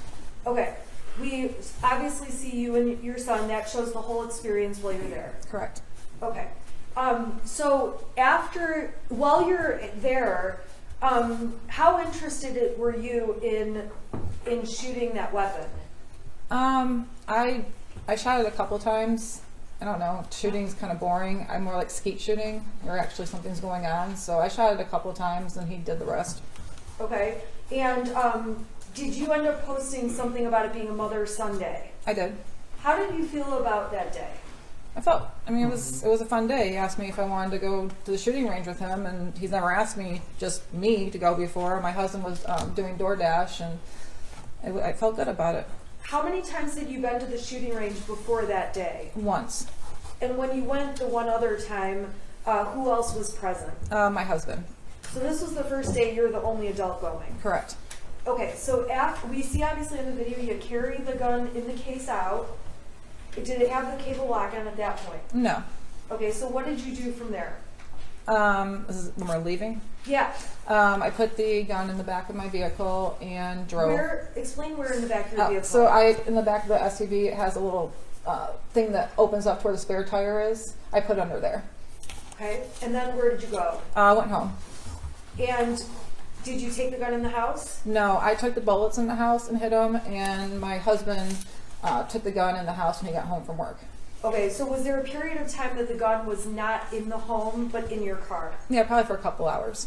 Okay, why is that? I just don't feel comfortable with it. I don't. That's his thing. Okay, so on that Saturday, it was left in the vehicle, and your vehicle was locked. Correct. Do you know if the gun was brought into the house and put away? Yes. Okay, how do you know that? My husband told me. Okay. Yep. Did you watch him do anything in terms of putting it away, or if you didn't, just let me know. No, I didn't. Okay. The next day is Sunday, correct? Correct.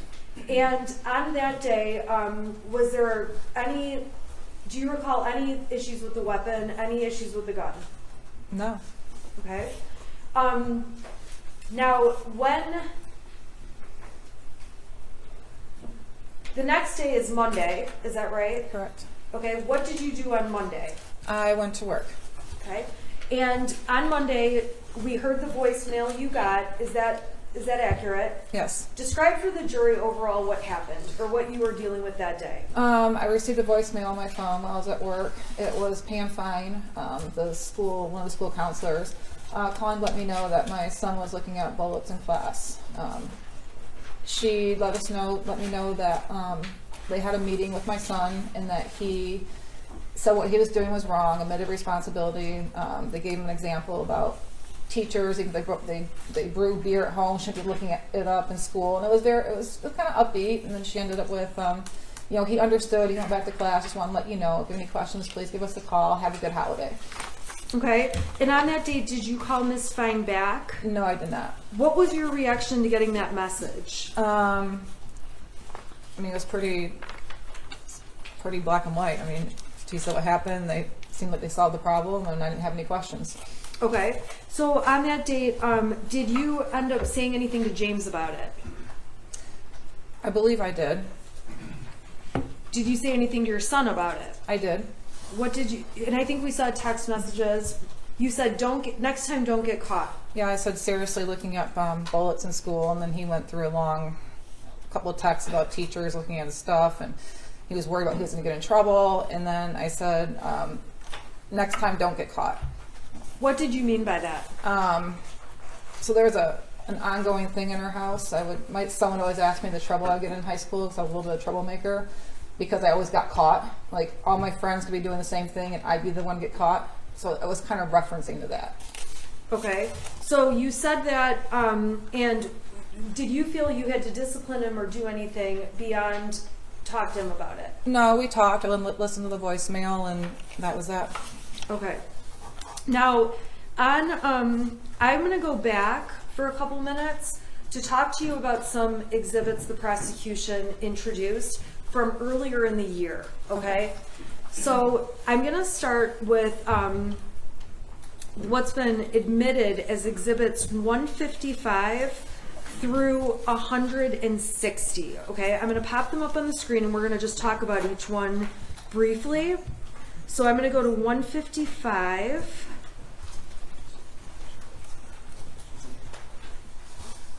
Okay, plug my...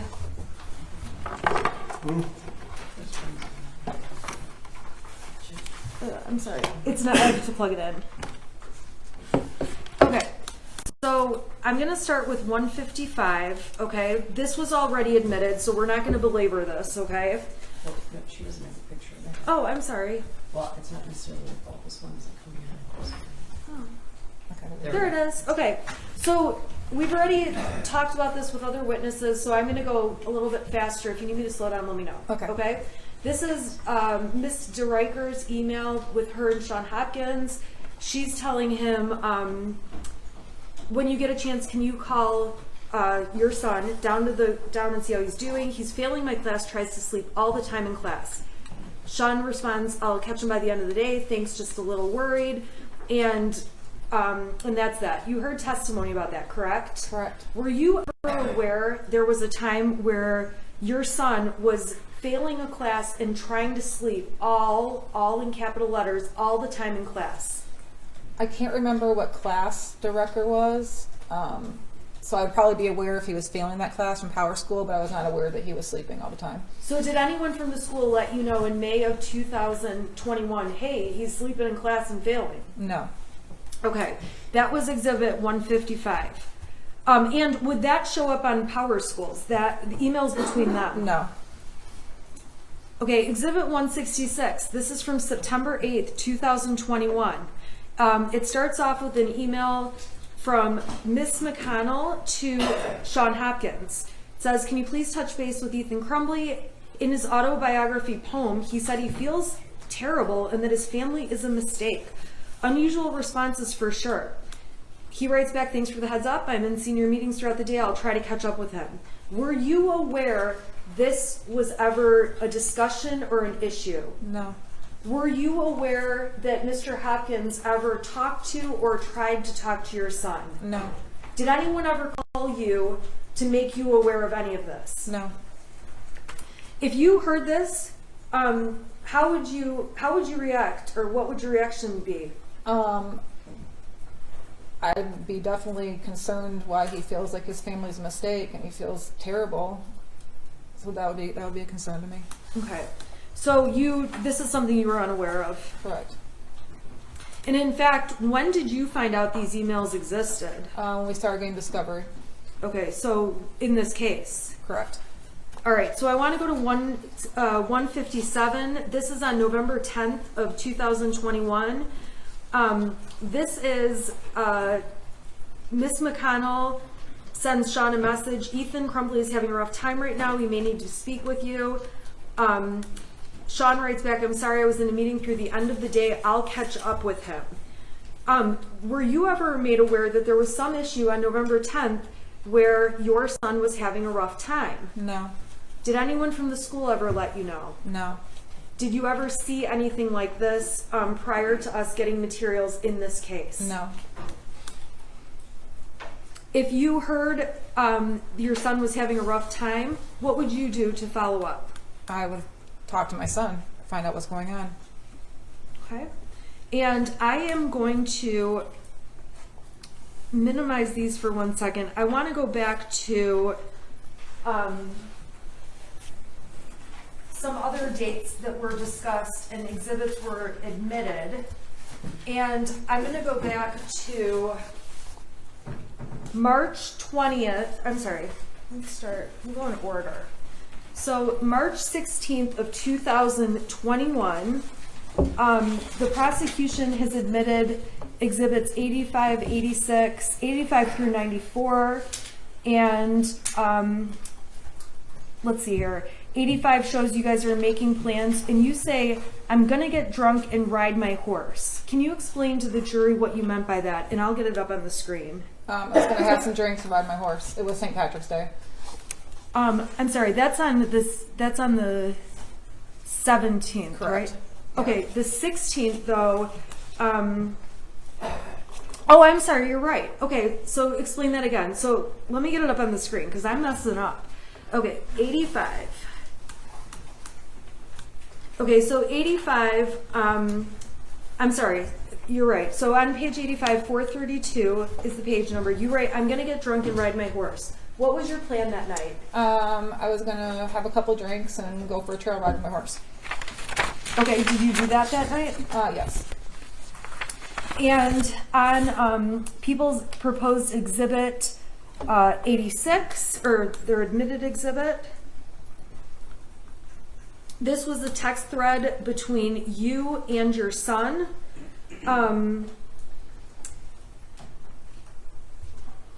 Let's see here. This is a text where the prosecution admitted to show that your son texted you, okay, the house is now haunted. What time was that text at? It says 6:03. Okay. I don't know if it says -4. I don't know what that means. Okay. And then the next text, some weird shit just happens and now I'm scared. Next one, I got some videos and a picture of the demon is throwing bowls. I'm not joking, it fucked up the kitchen. I'm just gonna be an outsider for a while. Can you at least text back?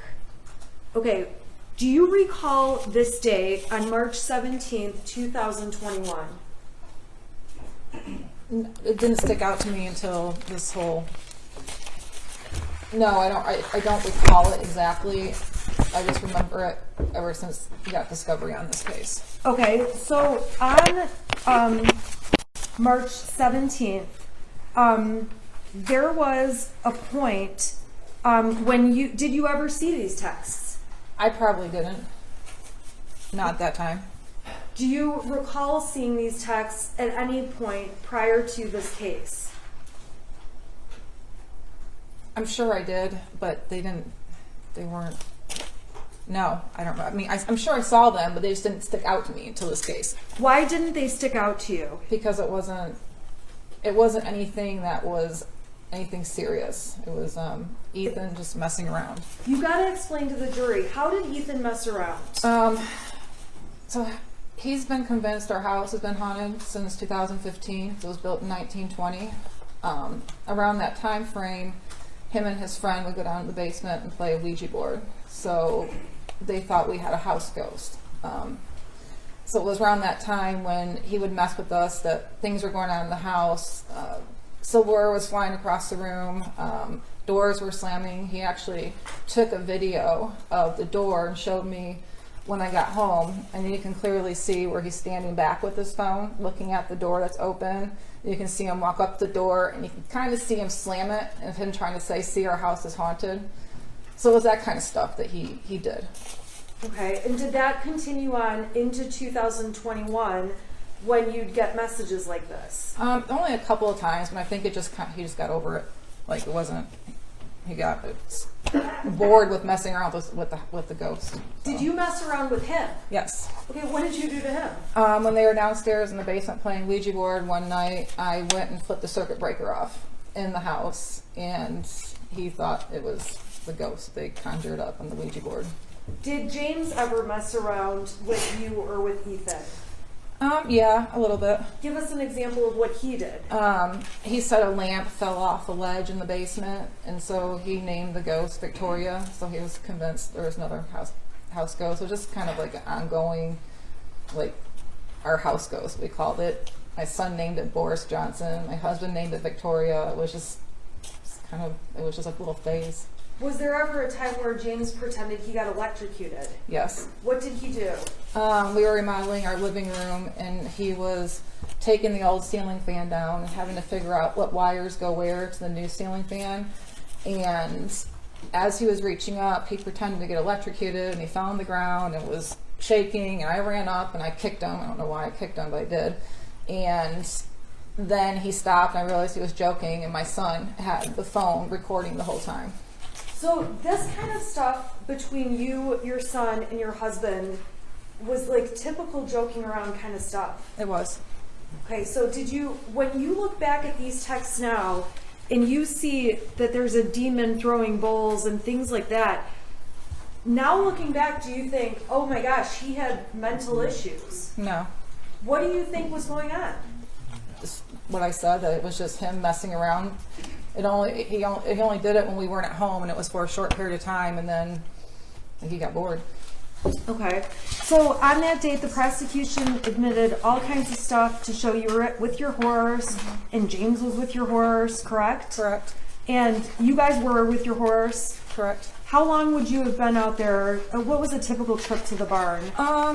Usually about 3 hours. It takes about a half hour to get the horses tacked up and ready. We usually rode for about an hour, and then anywhere from a half hour to 45 minutes to cool them down.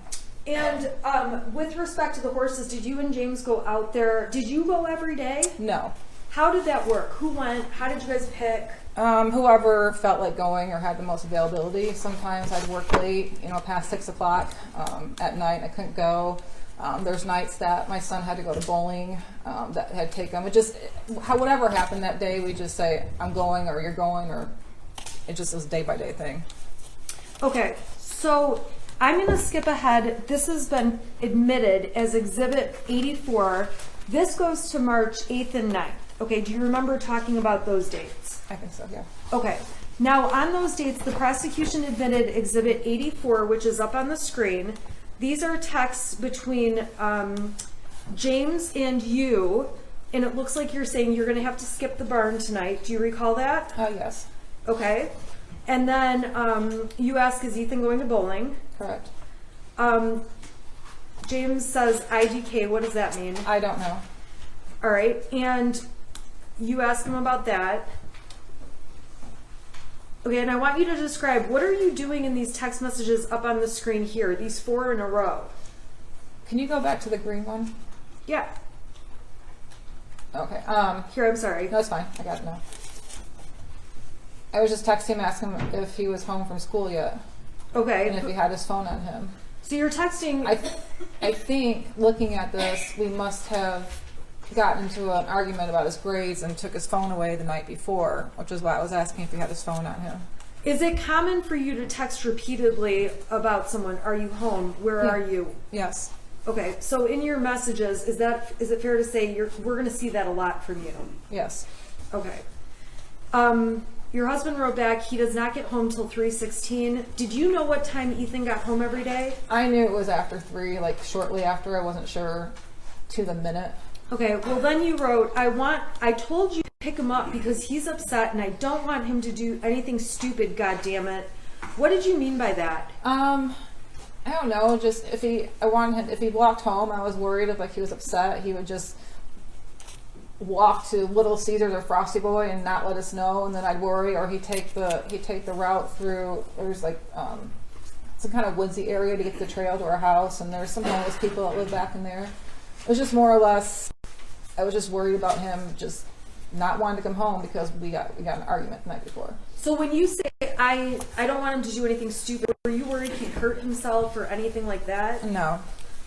And James responds, dude, chill, he is fine, and I am trying to fucking work. Your next question, does he have his phone? Is that right? Correct. Okay. And then he says he won't answer while he's walking. The exhibit speaks for itself. And then you start up with, I'm seriously freaking out. Is he home yet? And then it looks like a blank message.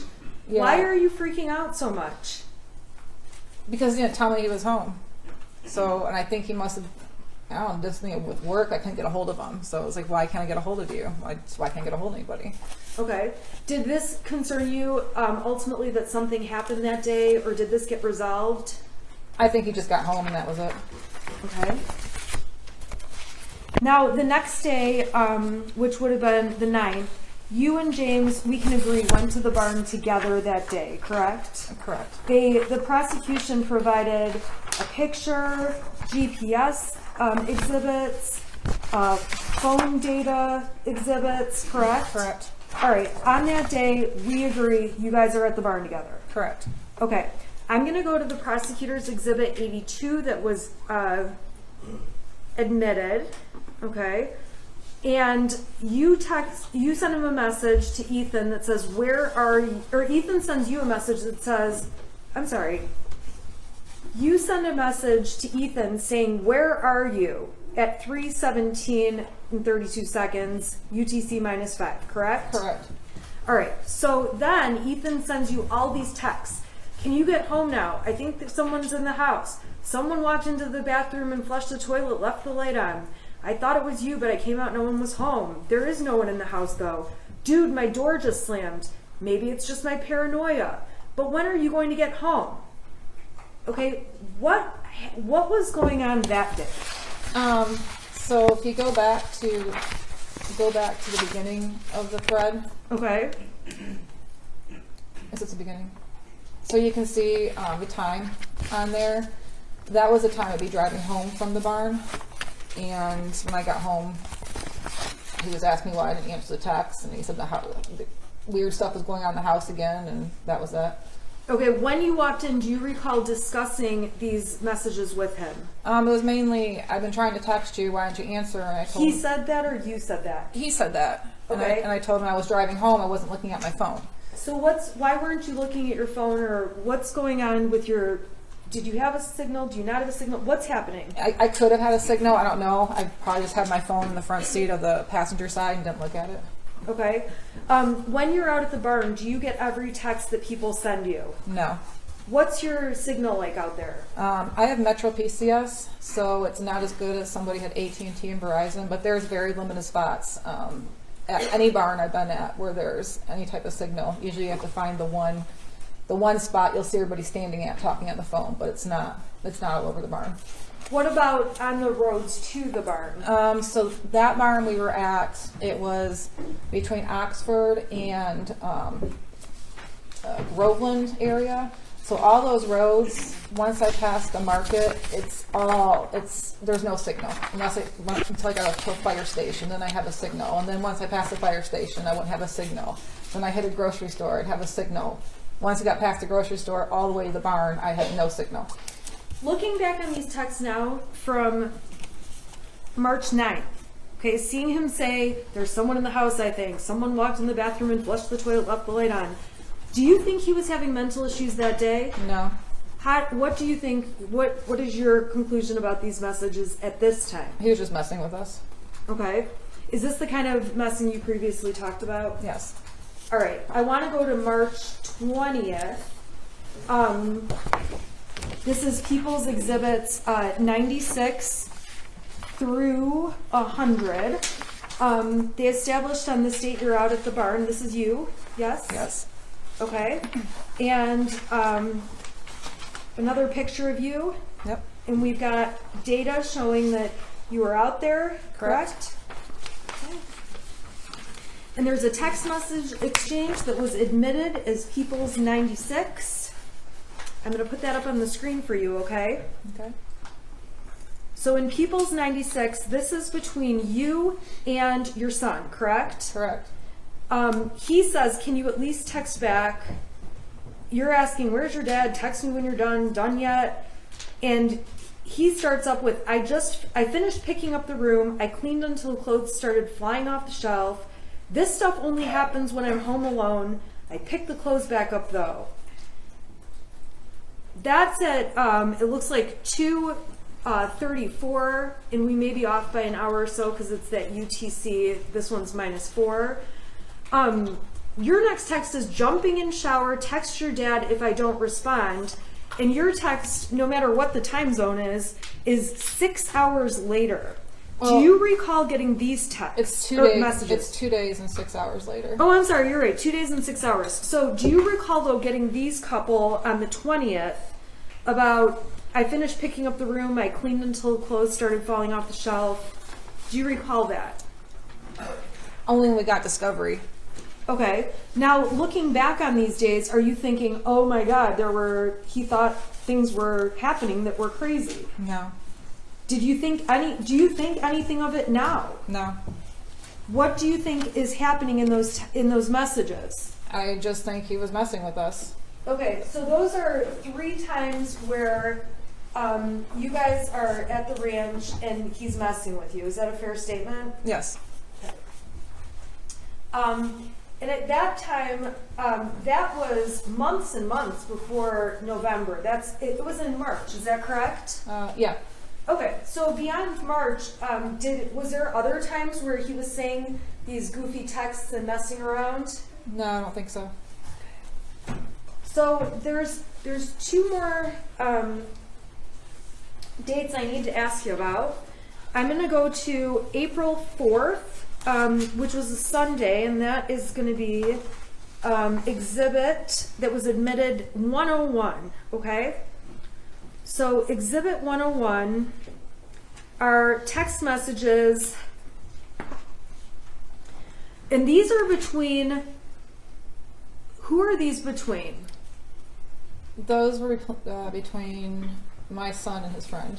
Okay, now prior to this case, did you ever see any of these messages? I did not. Were you aware any of them existed? I was not. Okay, so this is from April 4th, and your son's saying, he's the one sending messages that say, I hear people talking to me and someone in the distance. I actually asked my dad to take me to the doctor yesterday, but he gave me some pills and told me to suck it up. Like, it's at the point I'm asking to go to the doctor. Was there ever a time where he asked to go to the doctor around this time? I don't think so, no. Then he says, my mom laughed when I told her. Was there ever a time where he's asking for help and you're laughing? No. He writes to his friend, and this is just later that night, but I'm having bad insomnia and paranoia, and I need help. I was thinking of calling 911 so I could go to the hospital, but then my parents would be really pissed. Okay, so this is all one long conversation, is that right? Correct. He says, I'm going to ask my parents to go to the doctors tomorrow or Tuesday again, but this time I'm going to tell them about the voices.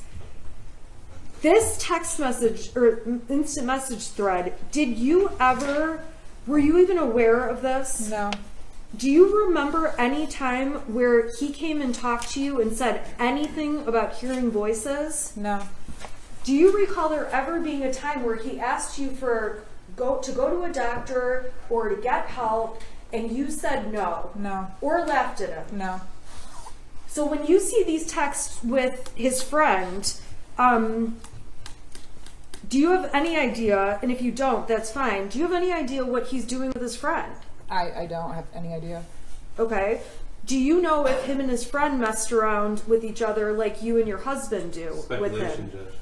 Judge. I'm sorry. She'd have to have personal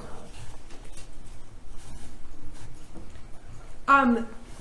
When you were testifying earlier, you mentioned that your son and his friend would play within a Ouija board. Is that right? Right. When did that happen, or in relation to 2021? I know he got the Ouija board for Christmas of 2020. So for a few months after that, they were really into playing it, and then they got bored with it. It's probably sitting on our shelf getting dust.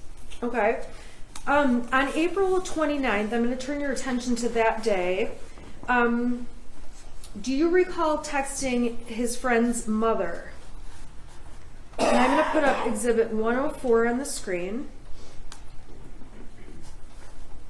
Okay, do these texts look familiar to you? They do. Okay, who are these between? These are between me and his friend's mom.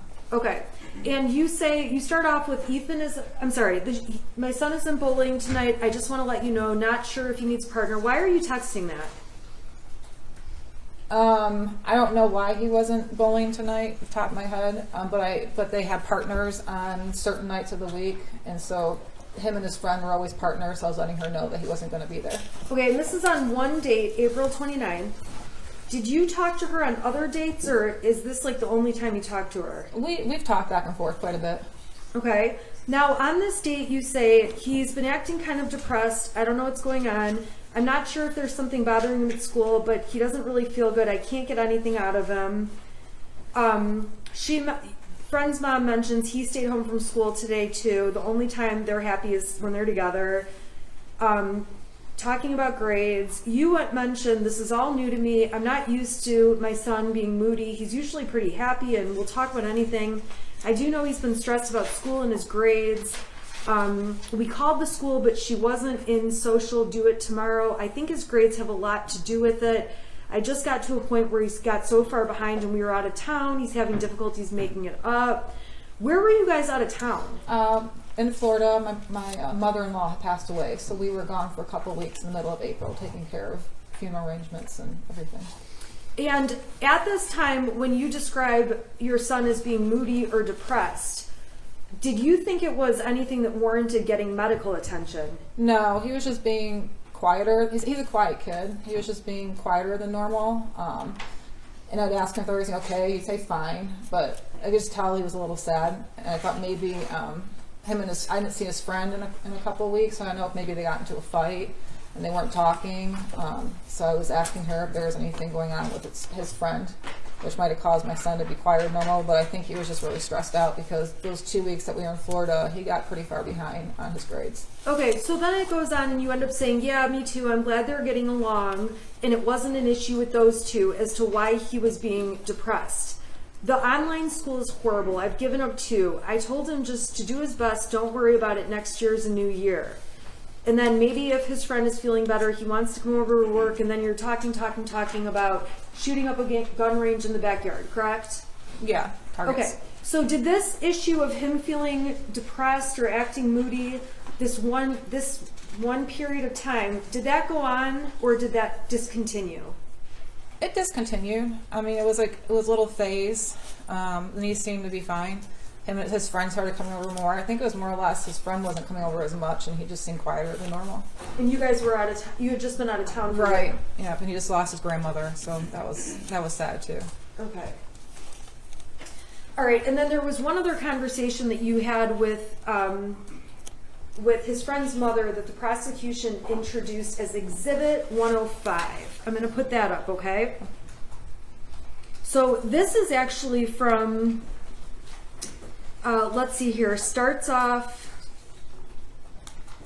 on, I'm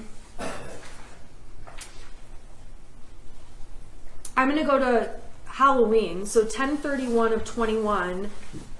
You say to her, James filled me in on his friend last night. I'm so sorry you guys are having to make such a hard decision.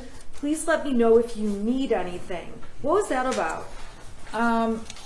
We had found out the day before Halloween that his son, my son's friend, went to Wisconsin to an OCD treatment school.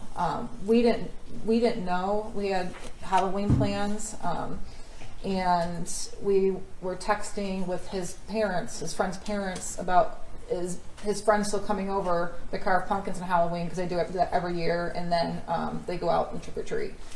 And we didn't hear from him, and all of a sudden my husband found out through his friend's dad that they drove to Wisconsin, and he's at an OCD treatment center for at least 90 days.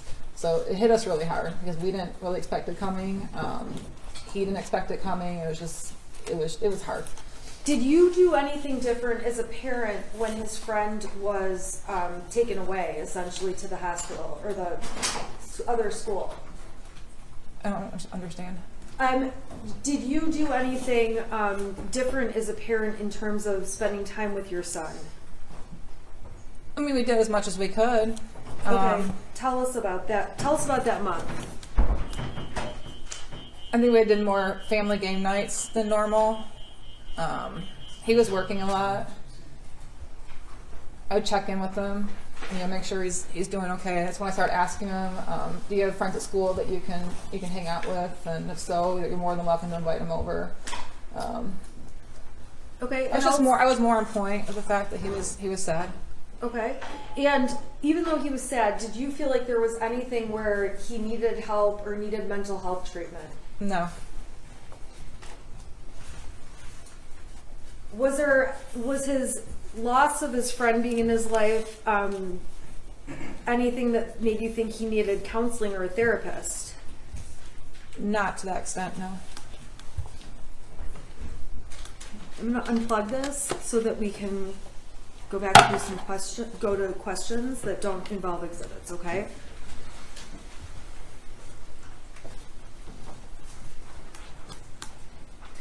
Okay. So we were talking earlier about the mother-son gun range day, right? Correct. You've already told the jury how the gun was put in the car and taken out. Okay. Now, did you ever tell Brian Maloche about the mother-son day at the range? I'm sure I mentioned it, yeah. Did you ever tell Brian that the gun was in your vehicle? Yes. Okay, when did you tell Brian that the gun was in your vehicle? On the day I went to the shooting range. Did you tell Brian you put the gun in your car the day the shooting happened?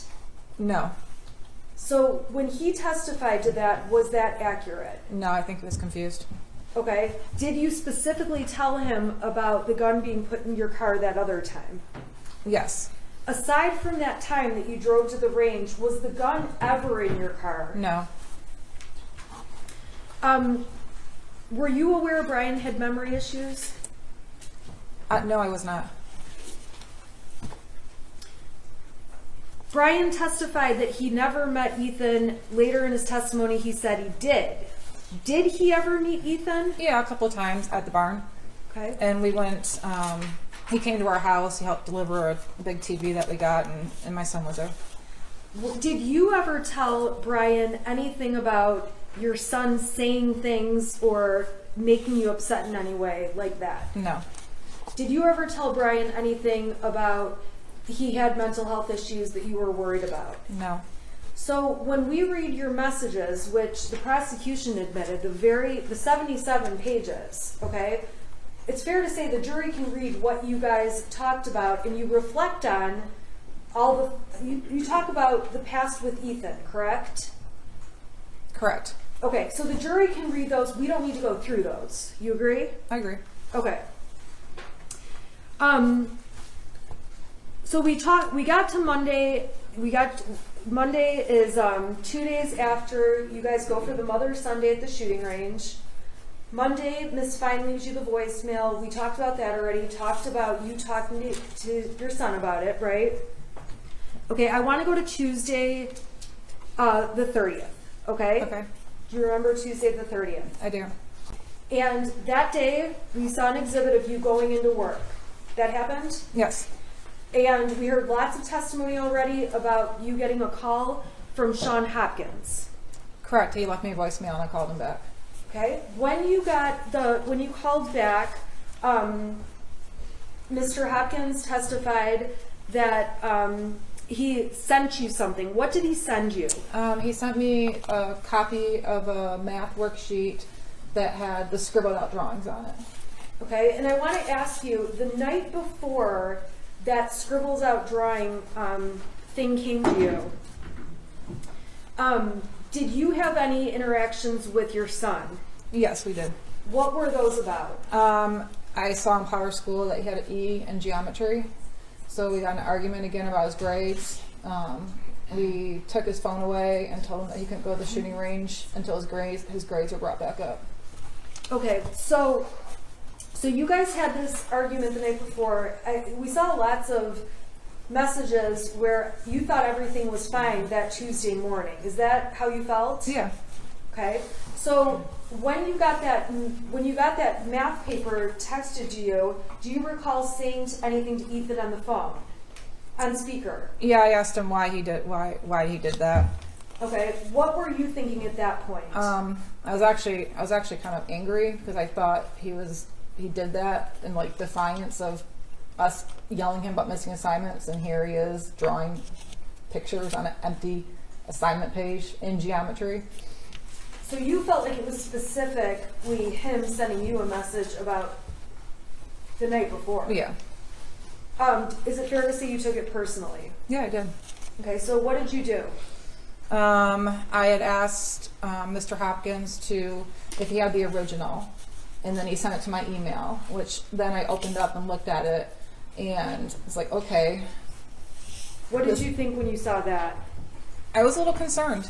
I was pretty concerned. He had asked for a parent to come to the school to meet with them, and at this time I tried calling my husband to see if he could go because he was out in the area working, and I couldn't get a hold of him, so I decided to go to the school. on the way to the school, he finally called me back and he met me at the school, so we went together. Okay, and when you went into the school, what did you think was happening? I thought he was gonna get in trouble for what he drew on his assignment. I thought I was gonna get like suspended. I was expecting like a disciplinary meeting. Okay, how did you feel about what you saw on that paper? I felt concerned after seeing that. Okay, and so we saw that you sent pictures of the math papers to Kira, to Andy, to Brian. It's fair to say you sent them around to people. I did. Okay, and to all those people, we've already seen all the exhibits. You expressed that concern. Correct. Okay, so what happens when you get to the school with you and James arrived separately? I think the detective testified that he was wrong at first, thinking you went together, but you guys were separate. Got there at the same time. Correct. Went in. What was it like walking into the meeting with Mr. Hopkins and Mr. Ejak? Who was there? So when we first got there, Mr. Hopkins met us out in front of where the administration is and walked us back to his counseling office. When we walked in, it was just him, and then my son was sitting in a chair in front of his desk working on something on his laptop. So when he walked in, he kind of showed us where to sit, and then we shook hands, he introduced himself, and started the meeting. Did you try to hug Ethan or do anything like that? I didn't. Okay. And when, how did that meeting go? It was pretty nonchalant. It was pretty brief. He started to he basically filled me in on what my son and him were talking about for the last hour and a half. He said that my son told him that he was feeling sad over the death of a dog that we had. My mother-in-law lost his friend.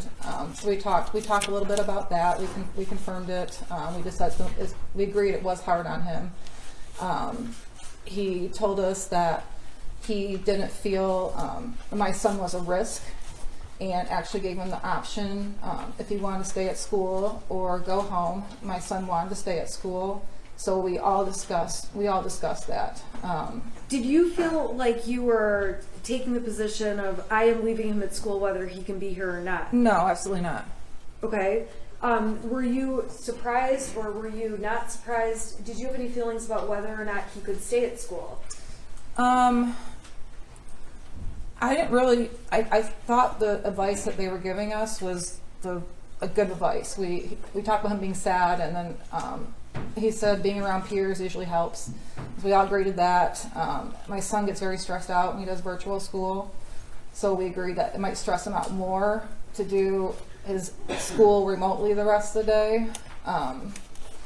But there was never a time where I would refuse to take him home. I could easily, if he wanted to go, take him with me. I had no issues with that. Okay, so ultimately, did you take a paper from the school? The counseling papers, yeah. Okay. There was a stack, like maybe 10 sheets with multiple counselors listed on them. Okay. And were you planning to do anything with that sheet? Yeah, actually, we were going to start. I gave it to my husband out in the parking lot, and I told him I had phone calls at work the rest of the day, so I told him to start making calls once he got done doing his DoorDash. Okay. Now, the prosecution introduced and admitted an exhibit, which was a search off of Yahoo about clinical depression treatments. Do you recall ever Googling, but do you recall ever searching that topic? I don't, and I don't usually use Yahoo as a search engine. I always use Google, so I don't know. I don't recall it, no. Okay.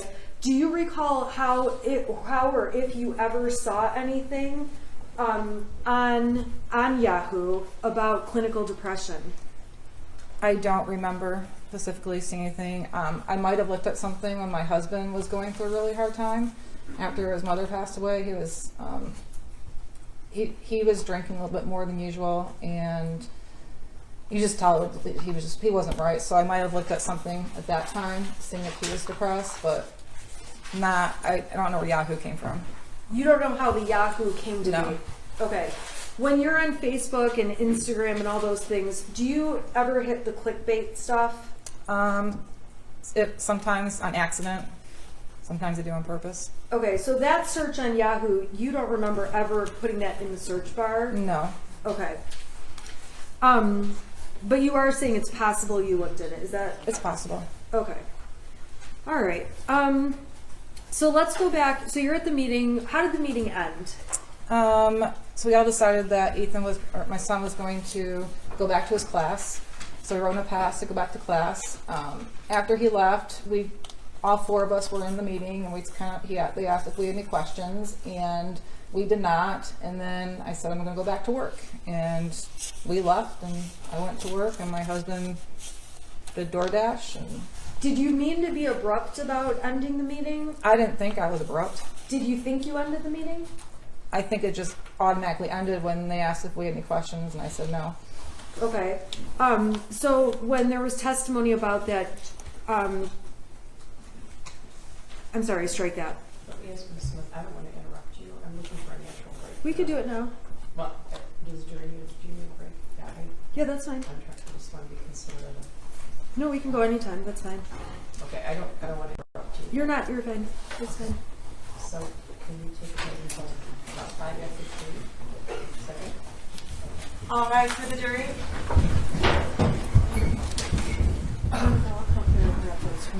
Is it okay if I grab these exhibits? Sure. Jennifer, I'm going to grab these from you.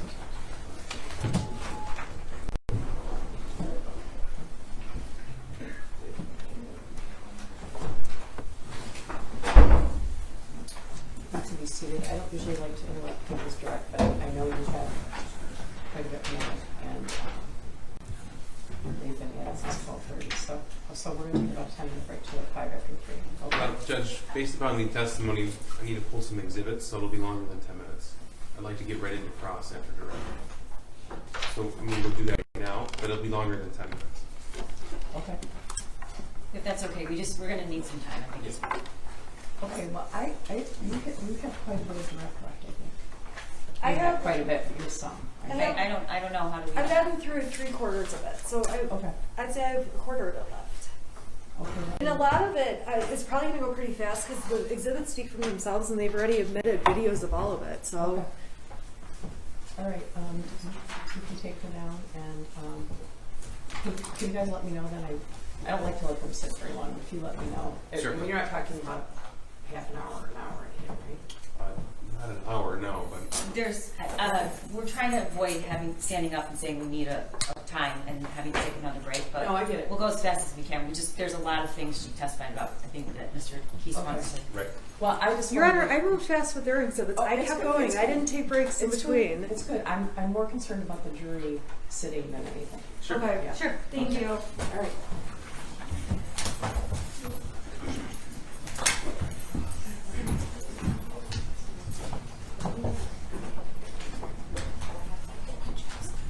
Jennifer, they're gonna take you down.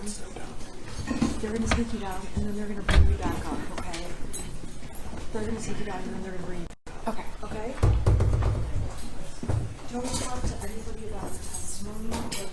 I don't want to talk to anybody.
Mrs.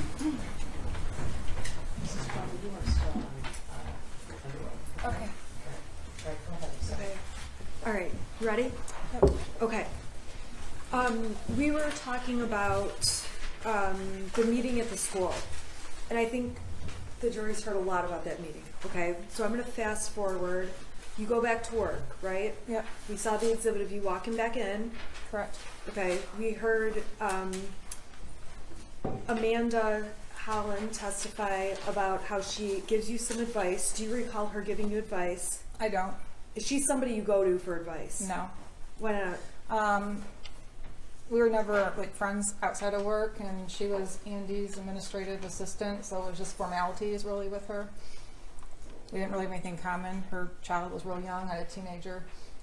Okay. All right, I want to go to the time where you heard there was an open shooter. The jury's already heard how you heard about that, okay? And we know you got in your car, you drove up to Oxford, right? Correct. Okay. We heard about the description of that caravan. Did you see that caravan? Yeah, I joined it. It's a black SUV, and that was my fastest way to get to the school. Okay, so you actually were a part of that with all the law enforcement officers all headed up. Yep, I just kind of jumped in. What is that, Lapeer Road? It started on 75. I work at Square Lake and Telegraph, so I got 75 from Square Lake there. And it was well before the M24 exit. I would say about a quarter of a mile. The track was backed up. Okay. Now, you sent a text, and if you need to see it, let me know. You sent a text to your son that says, "You can talk to us." Why did you send him that? After I left the meeting, I knew that he was sad about things, and I just wanted to let him know that he can talk to us about anything. Just wanted to make sure I opened that door. Just let him know that we're there for him. We love him.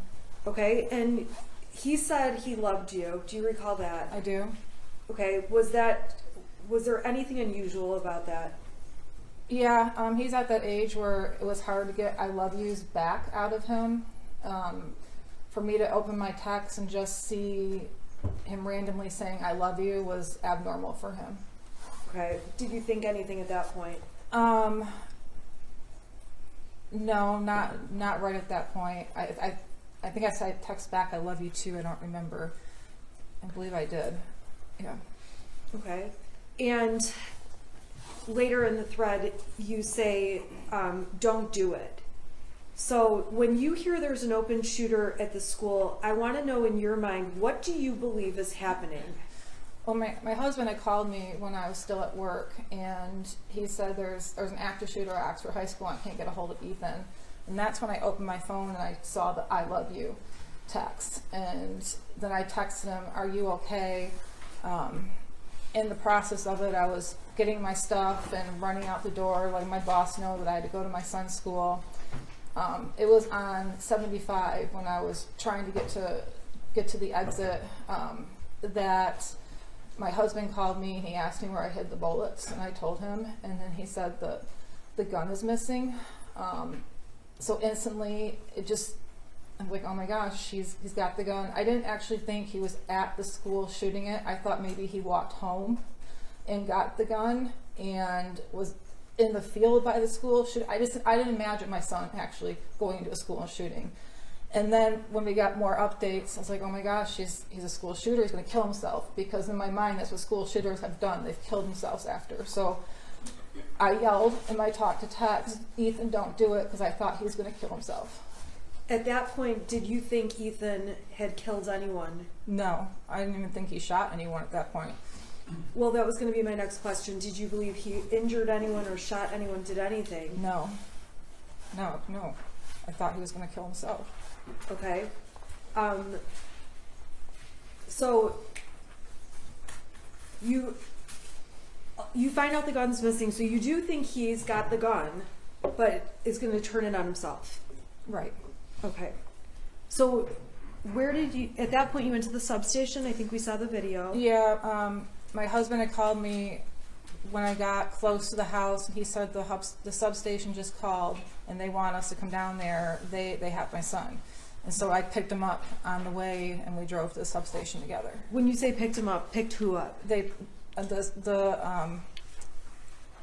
my son was in custody, basically. The Right, so substation. who did you pick I up? picked up my husband. I'm sorry. Okay, you picked up James. Okay, what was going through your mind at this point, going from picking James up to the substation? I don't know. I was just. I asked my husband. I was like, "Is he alive?" And he said, "Oh no, we're going down there."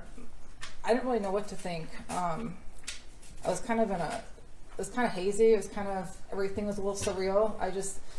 I still didn't believe that he actually shot anybody or was in the school. I just knew that there was gunfire. I didn't know the extent of it at all. So when you're at the substation, did you asked them about fatalities? We saw it on there. That wasn't at the subs. Oh yeah, I did. Okay, but you didn't get an answer, right? No. At not that there. point, were you thinking that anyone was injured or that anyone was hurt?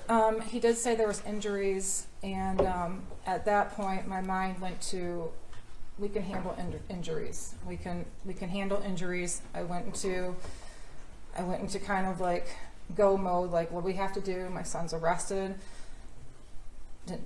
I did not think there would be any fatalities.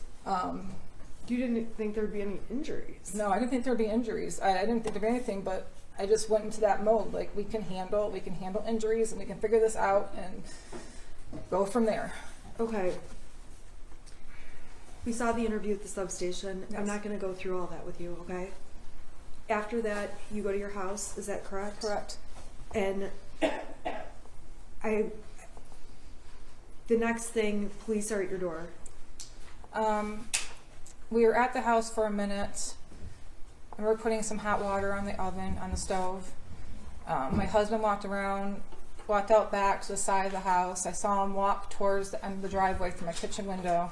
I was sitting in my kitchen on my phone talking to my dad, and I realized my husband was gone for a little bit longer. I didn't see him walk back, so I walked out the front door of my house. And what'd you see? There was a bunch of officers with guns drawn on me. Have you ever been in that position before? No, I have not. What did you think when that happened? I don't know. I remember just dropping my phone and putting my hands up and then being handcuffed. It all happened so fast. It was shocking. Okay, we saw you sit in the car with James with the handcuffs, right? Correct. So we don't need to go through all that. No. After that, we saw a video where you're sitting in the car and you talk to police for a long time. There's a lot of long pauses in it, right? Right. Okay. I'm not going to go through that whole video right now, okay? But if there's something you need, you can let me know. During the substation meeting, while you're with Joe Bryan, Judge, this is direct examination. I'm What, where, and then what asking a happened? question. I'm just putting us in a space. I'm going to ask a non-leading question. Okay. So we all can see that you are using your phone while you are speaking to law enforcement. I want to know what you're doing on your phone. It's not leading. What were you And the doing on whole your jury phone? can hear you constantly saying What were object. you doing on your phone? First I was looking for the paper to show the officer that was sitting next to me. The first one I pulled up, I couldn't get to zoom in, so I had to search through my emails for the other one to get that pulled up. Once I got my phone back, I'm pretty sure I was going through the mass amount of text messages and Facebook messages I was receiving from family and friends asking if my son was okay, because at this point in time nobody knew anything.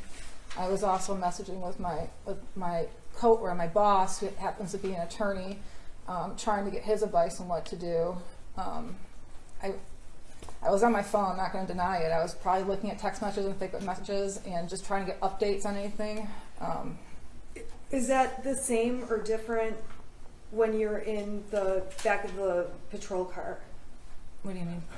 There's a point where you're in the patrol car by yourself. Right. Okay, you've got your phone. Tell us what you're doing on your phone at that point. I know I was messaging with my dad a lot because I had dropped the phone when I was talking to him and I got arrested, so I was filling him in what was going on.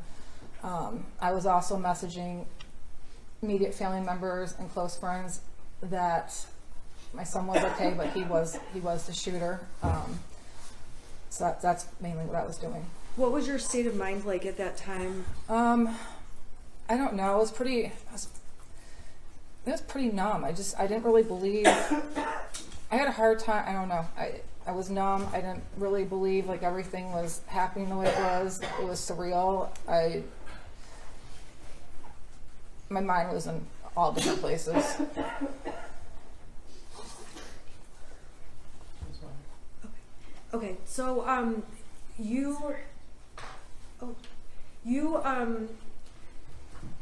when did you find out there were fatalities? In the back of the car when I was by myself, and I asked the officer, and he told me there was 4 fatalities. That's on the video. Yes. I'm not going to ask you questions about that, okay? All I can hear is object, and it's very distracting. I would ask them to write notes or something because it's very distracting. Okay, I can hear them, but just try and keep your voices down, please. I didn't see the word object.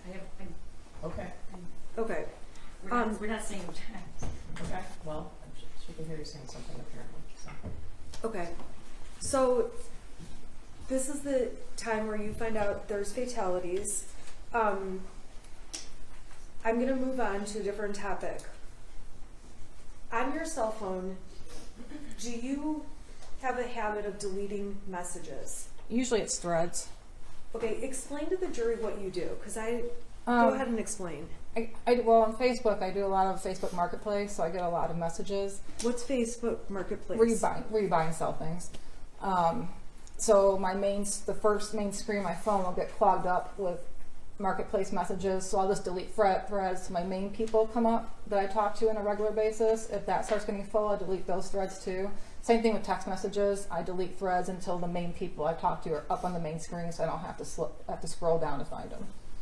Okay, so is that a habit that you started that day, that month? When did you start doing this deleting text thing? Pretty much when I got a cell phone. I've always done that. Okay. Did you go out of your way, in this case, to delete like certain messages? Not intentionally, no. And so when there's a message they say you deleted that indicates the gun was locked, do you recall deleting that message? No, I completely forgot I sent that message. Or unsending it, I'm sorry. No, I don't remember. Okay, there's another message that is unsent talking about we did everything right, that kind of thing. Do you recall unsending that message? No. Okay. So when law enforcement got found that there was a lot of deleted content, does that surprise you in any way? No. And you don't dispute, you've seen a lot of text message threads that have been admitted. You agree those were a lot of the messages going on, is that right? Right. And a lot of those are what were deleted. Correct. Okay. So after you're interviewed, there was a point where the police tell you and James you guys need to leave the house, is that right? Yes. Where did you guys go? We went up to, the first time we ended up going to the Holiday Inn Express and sitting in the parking lot trying to figure out what was going on, waiting for them to call us. Was there a point you had to go back to the house? Yes, they called us to come back to the house. Did you know why you're going back? They told us that the search was over and they just wanted us to come back to the house. Okay, so when you got back to the house, what happened? We went into the house and then the detective asked for our cell phones. And were you reluctant about giving over your cell phone? Yes, I was. Okay, why is that? Sounds bad, but my life is in my cell phone, my contacts are in my cell phone, everything I need is in my cell phone. I don't memorize phone numbers, I have an emergency going on, and they're taking my only means of contact away from me. Okay, there was a suggestion to go get burner phones or track phones, prepaid phones. Correct. Did you do that? Yes, we did. Okay, so there was evidence, you went to Walmart in Lapeer, does that sound right? Yep. And we saw the receipts. There's been a lot of text messages about threats. Tell the jury about what you were receiving. We were receiving so many threats on let me back up. On our new track phones, in my Facebook Messenger, there was a ton of threats. I wasn't getting text threats on my new track phone, wasn't my number, but my Facebook Messenger was blowing up with threats. Once I got into my email account, that was blowing up with threats. People found my realtor.com profile that I hadn't had for years and were sending me messages through that. I had people sending me screenshots of text threats they found that I didn't know about. How were you feeling at this point? I was feeling pretty scared. Okay, scared of what? Well, scared that somebody might hurt us. Okay. At that point, did you ever go back home? This is the first time, right? I'm talking after you bought the track. Oh, phones. no, we went to the hotel in Lapeer. Okay. So you go to the hotel in Lapeer, and then how long did you stay there? Just one night, Okay, so that was the night of the 30th. the 30th. Okay. What did you do on the 1st? We woke up. I knew I had to make arrangements. I had a senior dog and 2 cats still at the house. I didn't know what to do with. My neighbor was sending me updates, letting me know that there was still media around my house, that my house had multiple random pizza deliveries that people were calling in.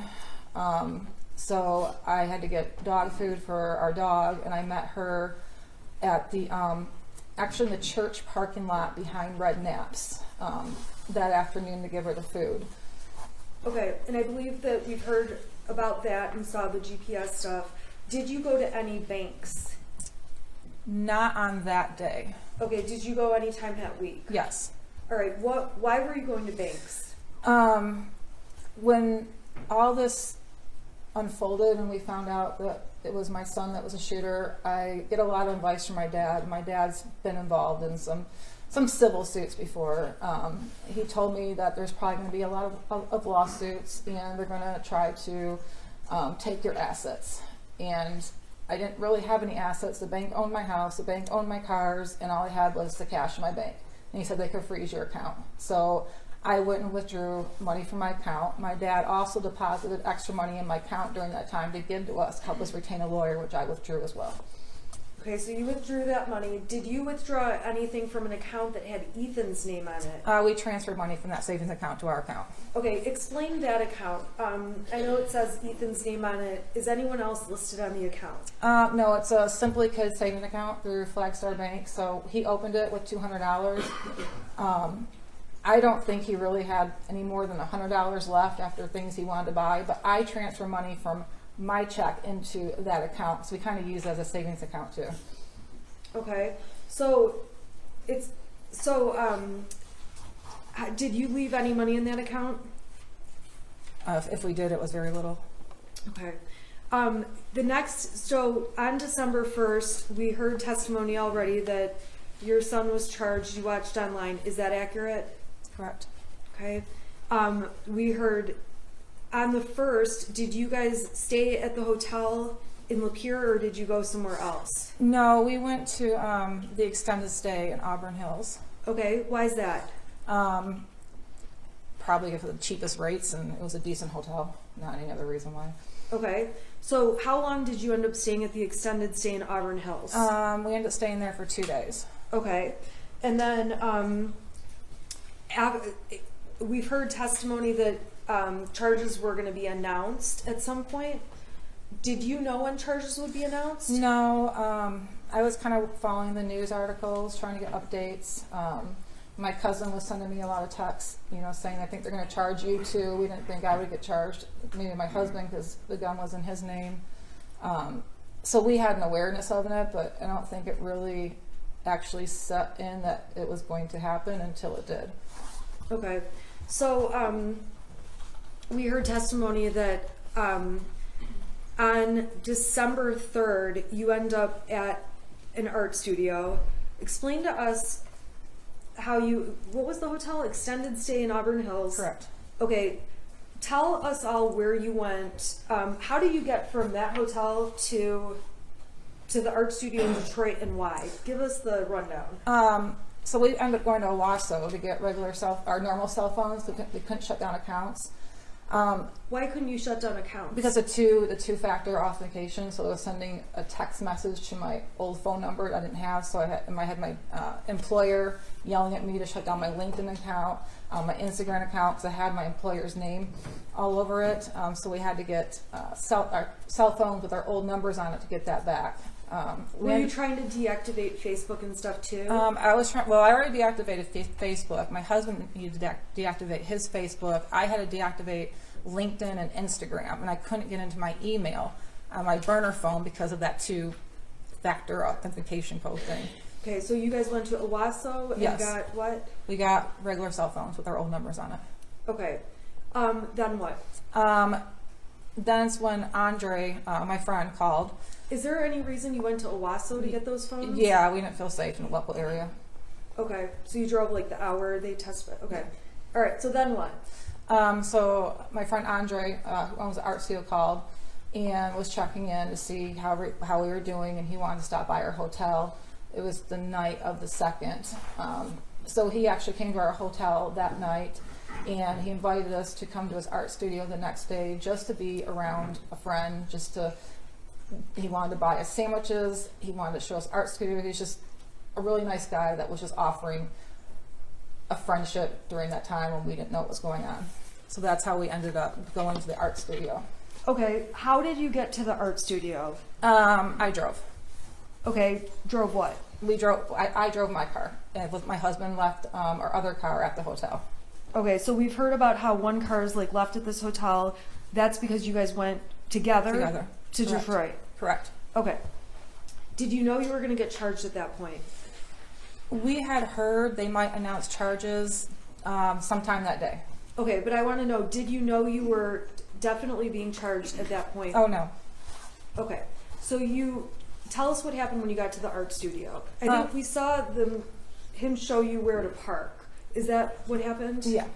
Why did you park where you parked? I was parking close to the dumpster, and he told me to move away from the dumpster because people like to throw stuff out there. So I moved. He showed me where to park, so I wasn't taking anybody's parking space or blocking the dumpster or any of that. Okay, so then what did you guys do that day? He showed us around the building, and then we went to the art studio. Andre had a business meeting, I think at 11 o'clock that day, and so he left the building for a little bit. He came back after charges were announced. So he came back when we found out we were getting charged. He brought sandwiches back. At that point in time, How were you feeling at that point when you found out you're getting I charged? was freaked out. I've never been charged anything in my life. Okay, so you've never been charged with a crime like this? Like this, correct. Okay, of this magnitude? Correct. All right. So so you know you're charged, or you know that they want you. What was your plan at that point? Well, I was in touch with my attorney, Me. you, and I was taking your advice that we're going to turn ourselves in When were you planning to turn yourself in? the next day, so it would be Saturday morning. Okay, why was that? That's when the Novi court was doing arraignments that day. Okay, so on Friday, the whole afternoon, you know you're being charged. That afternoon, what was your plan at that point? Or what were you doing at that point? I was debating whether or not to go back to Auburn Hills and stay at the extended stay. And I think this is before we even knew there was a manhunt out for us. Okay, Your Honor, may I approach the witness with the defense exhibit, proposed exhibit A? The prosecution has received it. No objection. Do you object to submission? Okay, thank you. Okay, A is admitted. Can you tell the jury what that document shows? It's a Priceline.com travel itinerary, your trip from December 1st. Okay. Last visited 12/3/2021. Okay, so when you're, on 12/3, are there also searches for another hotel?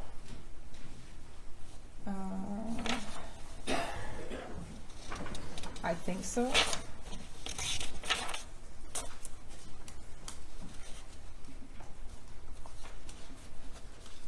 Yeah, there's a Priceline checkout, Auburn Hills, 12/4, 12/5. So I think I was looking at for those dates. So you were planning to, is it fair to say then you're looking for a hotel? Objection deleting. Sustain.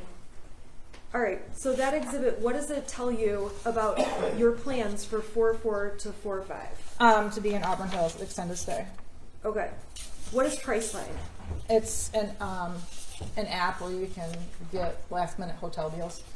Do you agree these are your searches? Yeah, I'm always on Priceline. Okay. Ultimately, on the night of the 3rd,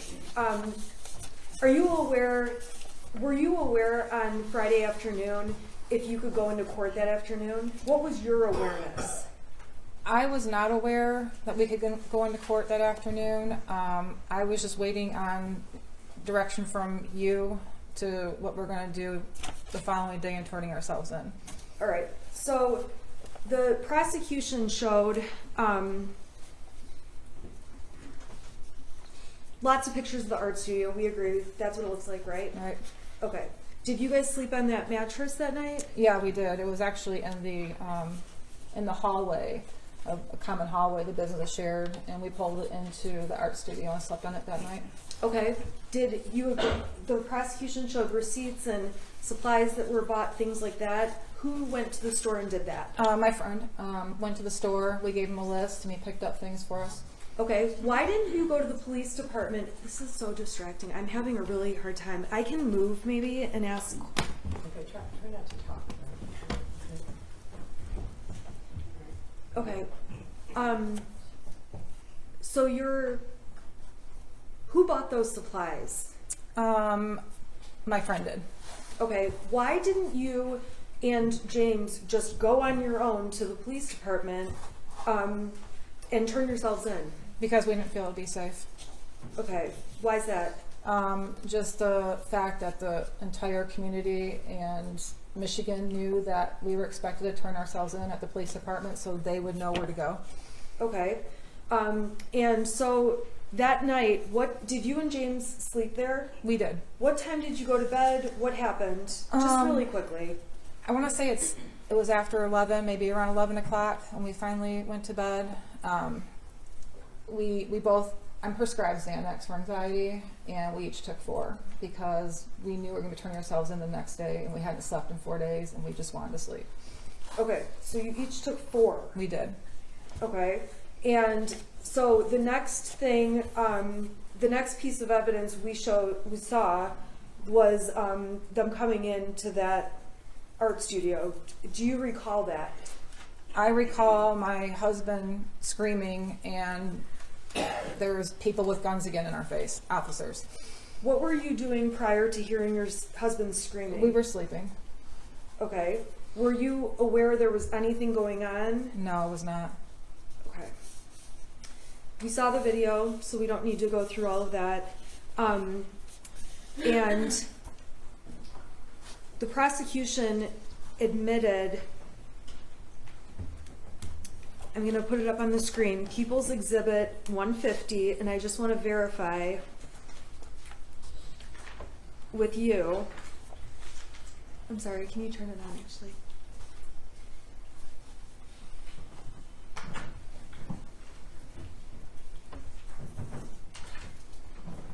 Okay, do you see it on your screen? I do.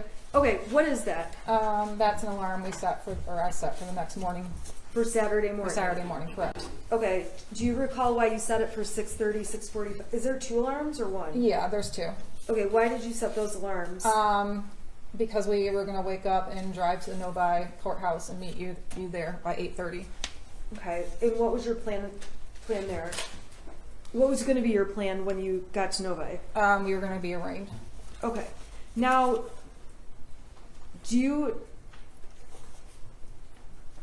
there was Everything's still evidence, up. oh, whoops. There was evidence that your purse and belongings were found in totes there. Do you remember seeing all those pictures? I do. Okay, tell the jury why those were your personal effects were in those bins. I didn't know if we were going to jail. I didn't know if we were going to be bonded out. I didn't know what was going to happen. So I had told my friend where I left my purse and my backpack, where I did have pretty much all my money in it, to grab those the next day, or when he's at the studio. He's not usually there in the weekend. So I put them in the totes just for extra precaution. In some of the messages the prosecution admitted, you say that you failed as a parent. Are you a failure as a parent? I don't think I'm a failure as a parent, but at that time, I guess I felt bad that Ethan was sad at those things, and I guess I don't know, I just felt like I failed somewhere. I don't really know how to describe it. It's just that point in time, I just kind of felt like somewhere I failed. Do you believe there was anything, do you believe that you knew or had reason to know your son was a danger to anyone else? No. As a parent, you spend your whole life trying to protect your child from other dangers. You never would think you have to protect your child from harming somebody else. That's what blew my mind. That was the hardest thing I had to stomach, is that my child harmed and killed other people. Do you believe there were things you were thinking at the time, I should do this, but I'm not doing it? Do you look back and think that? No, I don't. I mean, of course I look back after this all happened, and I've asked myself if I would have done anything differently, and I wouldn't have. If you could change what happened, would you? Oh, absolutely. I wish he would have killed us instead. Over the last 26 months, has this been stressful for you? It's been very stressful. Yes, Have you had a range of emotions? I've had a lot of emotions. Do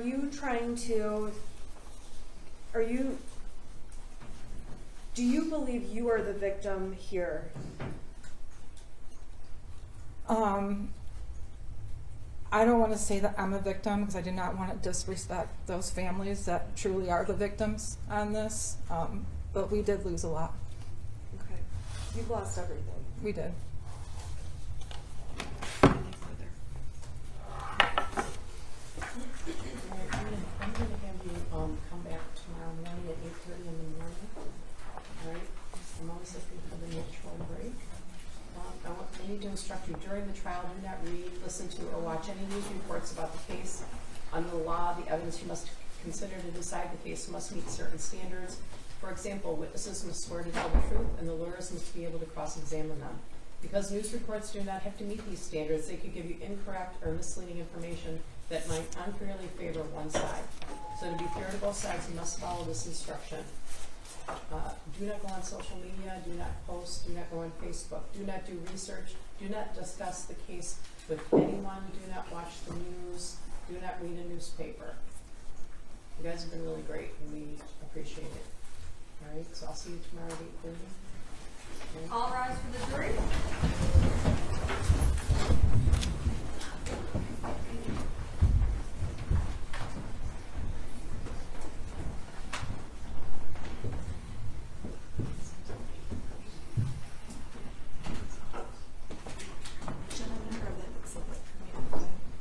I will let the jury go right now so that I can ask if there's anything. Do you consider? Is it okay if she comes out? Yeah, she can step down. You can be seated.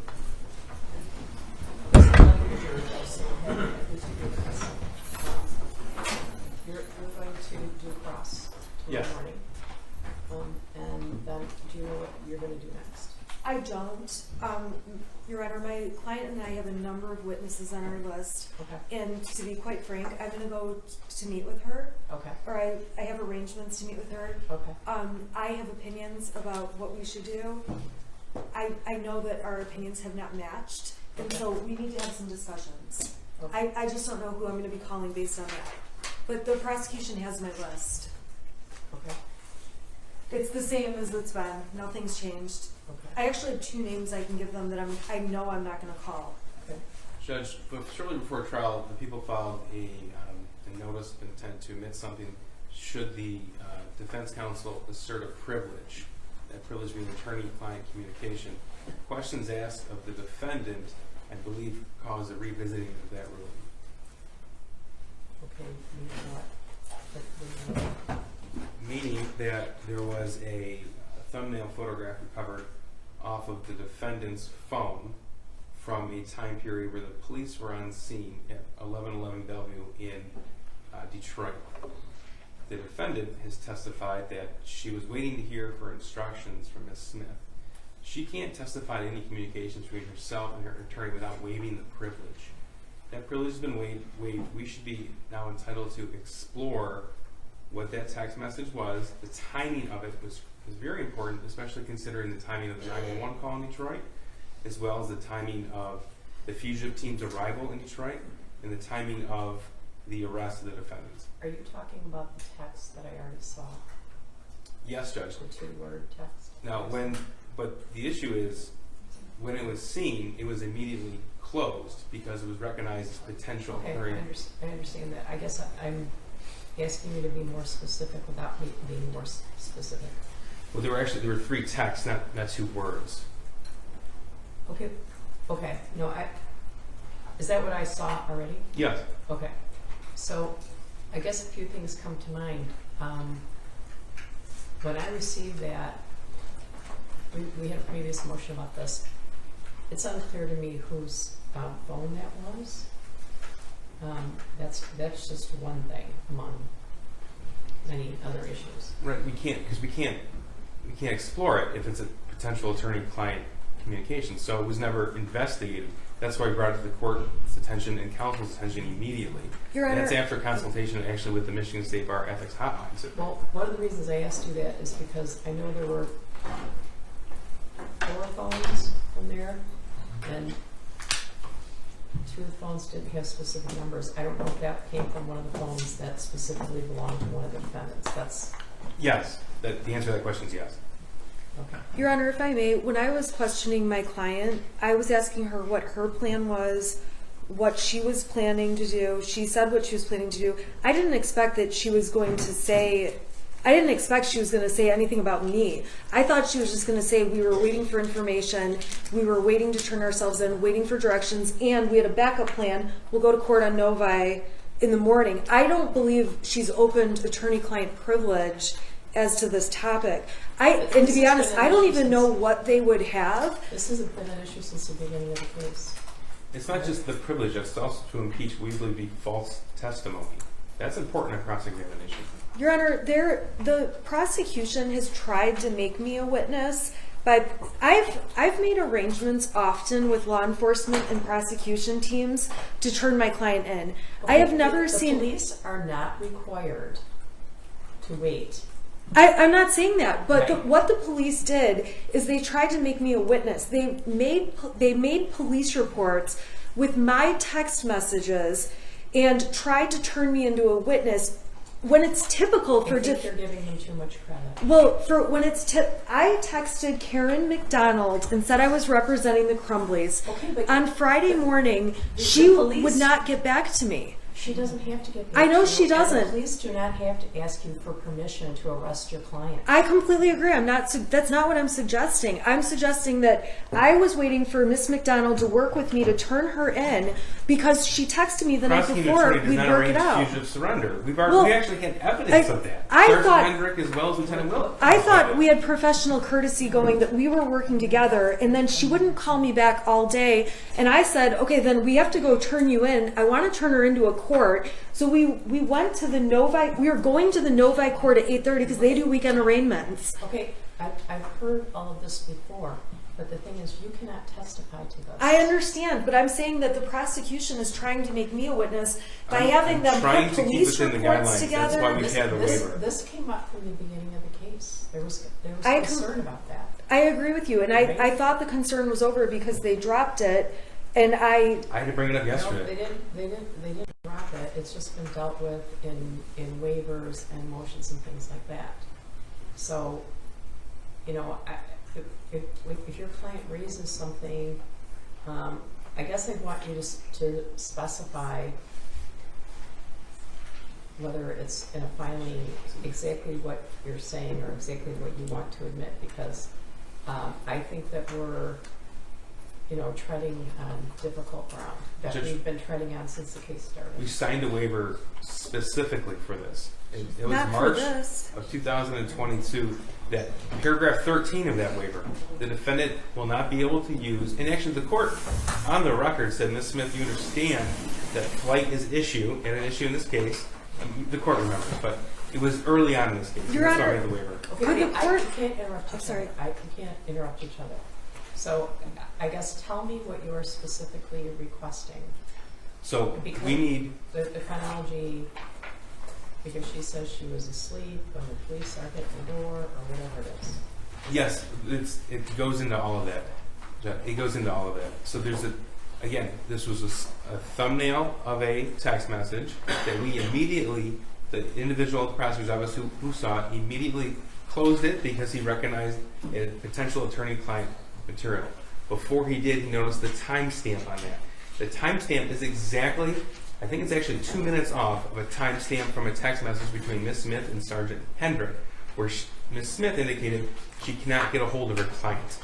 Now, I want to cross-examine Jennifer Crumbley specifically about that because she put that an issue in front of the jury. Okay, specifically about whether or not she was in contact with her lawyer. What, can you just have a minute, please? Yeah. I guess one of the problems is you can't use your shield as a sword. That's a problem. Your Honor, I'm suggesting that if my client opened the door to that in any way, that you instruct the jury they're not to consider it and strike that testimony. We did not intend to open that door. I don't even remember, and I don't even know what that text message is. I saw that. I obviously responded to their filings. I have no memory of that text or this timing. So, Okay, what does that have to do with anything? well, I'm just saying that I would just say that this should just be instructed to be inadmissible and tell the jury to absolutely ignore any testimony about any communications with the attorney. The waiver, the defendant signed the waiver. Defense counsel signed the waiver. It's, again, sword and shield, Judge. This is exactly what counsel is doing. And we can have someone from computer crimes extract any conversations, communications between the defendant and her attorney. The court can review it in camera. Okay, I think that you're specifically trying to impeach her statement that I did not talk to my lawyer that night. I'm trying to remember the exact statement. Well, the timing of when she was awake, when she sent the message, the fact that she indicated that she was asleep, the method in which she indicated how she fell asleep, and with the assistance of 4 Xanax. It's important to explore those particular details, Judge. The timing is crucial. Okay, well, I might allow you to ask the question. You said you were asleep at 11 o'clock because you took 4 Xanax. I might allow you to ask, isn't it true that you texted your attorney at 11:03 or whatever it is? I might let you ask that.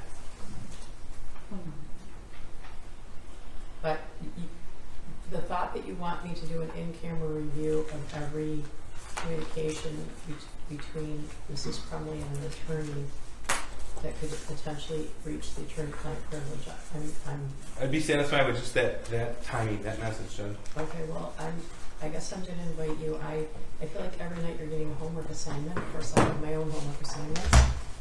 But if you would like to send me a case, do a short memo, anything like that that you'd like me to read at 4 o'clock in the morning when I should be sleeping, Judge, that's what I'll do. the issue is that Jennifer Crumbley testified that she did what she did because her lawyer told her to. That's the crux of it. And there's evidence to the contrary. And I want that evidence to be admitted. Okay, are you specifically, okay, those are two different things though. Are you specifically talking about the text that we dealt with last week? Or are you talking about other communication that was dealt with previously? I think last week is the one we're referring to, Judge. That's Okay. All right. the motion that was filed. Okay, There's also text messages from Ms. Smith to an officer. There's no privilege there. there's no privilege. Correct. So that's naturally going to be part of cross-examination. Okay, But specifically right now, I want the court to review that, and we're asking permission to cross-examine on that, Judge. okay, well, I think I'm gonna have someone from my staff go back and, see what the specific statement was about that. That's for starters. And additionally, if you would like to give me any law on the issue, I don't know if there's any law beyond, what we briefed last week, but. Well, that's why the waiver. Yeah, the waiver.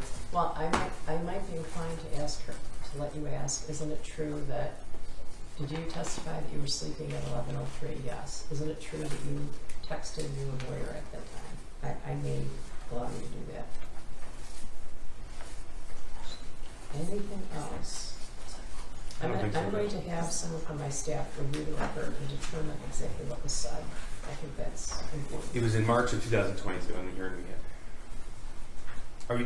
The waiver, it is, and the initial waiver. I'm sure I have the waiver. Yeah, I have all those waivers. I'm familiar with the waiver, but what, to review the record to see exactly what Mr. Crumbley said, a quote from her, okay? I'm trying to be careful. Anything else? I don't think so, Judge. No, Your Honor, thank you. I will email the prosecution tonight, who I plan to call. All right. Thank you. Have a good evening. Thank you, Judge. All right.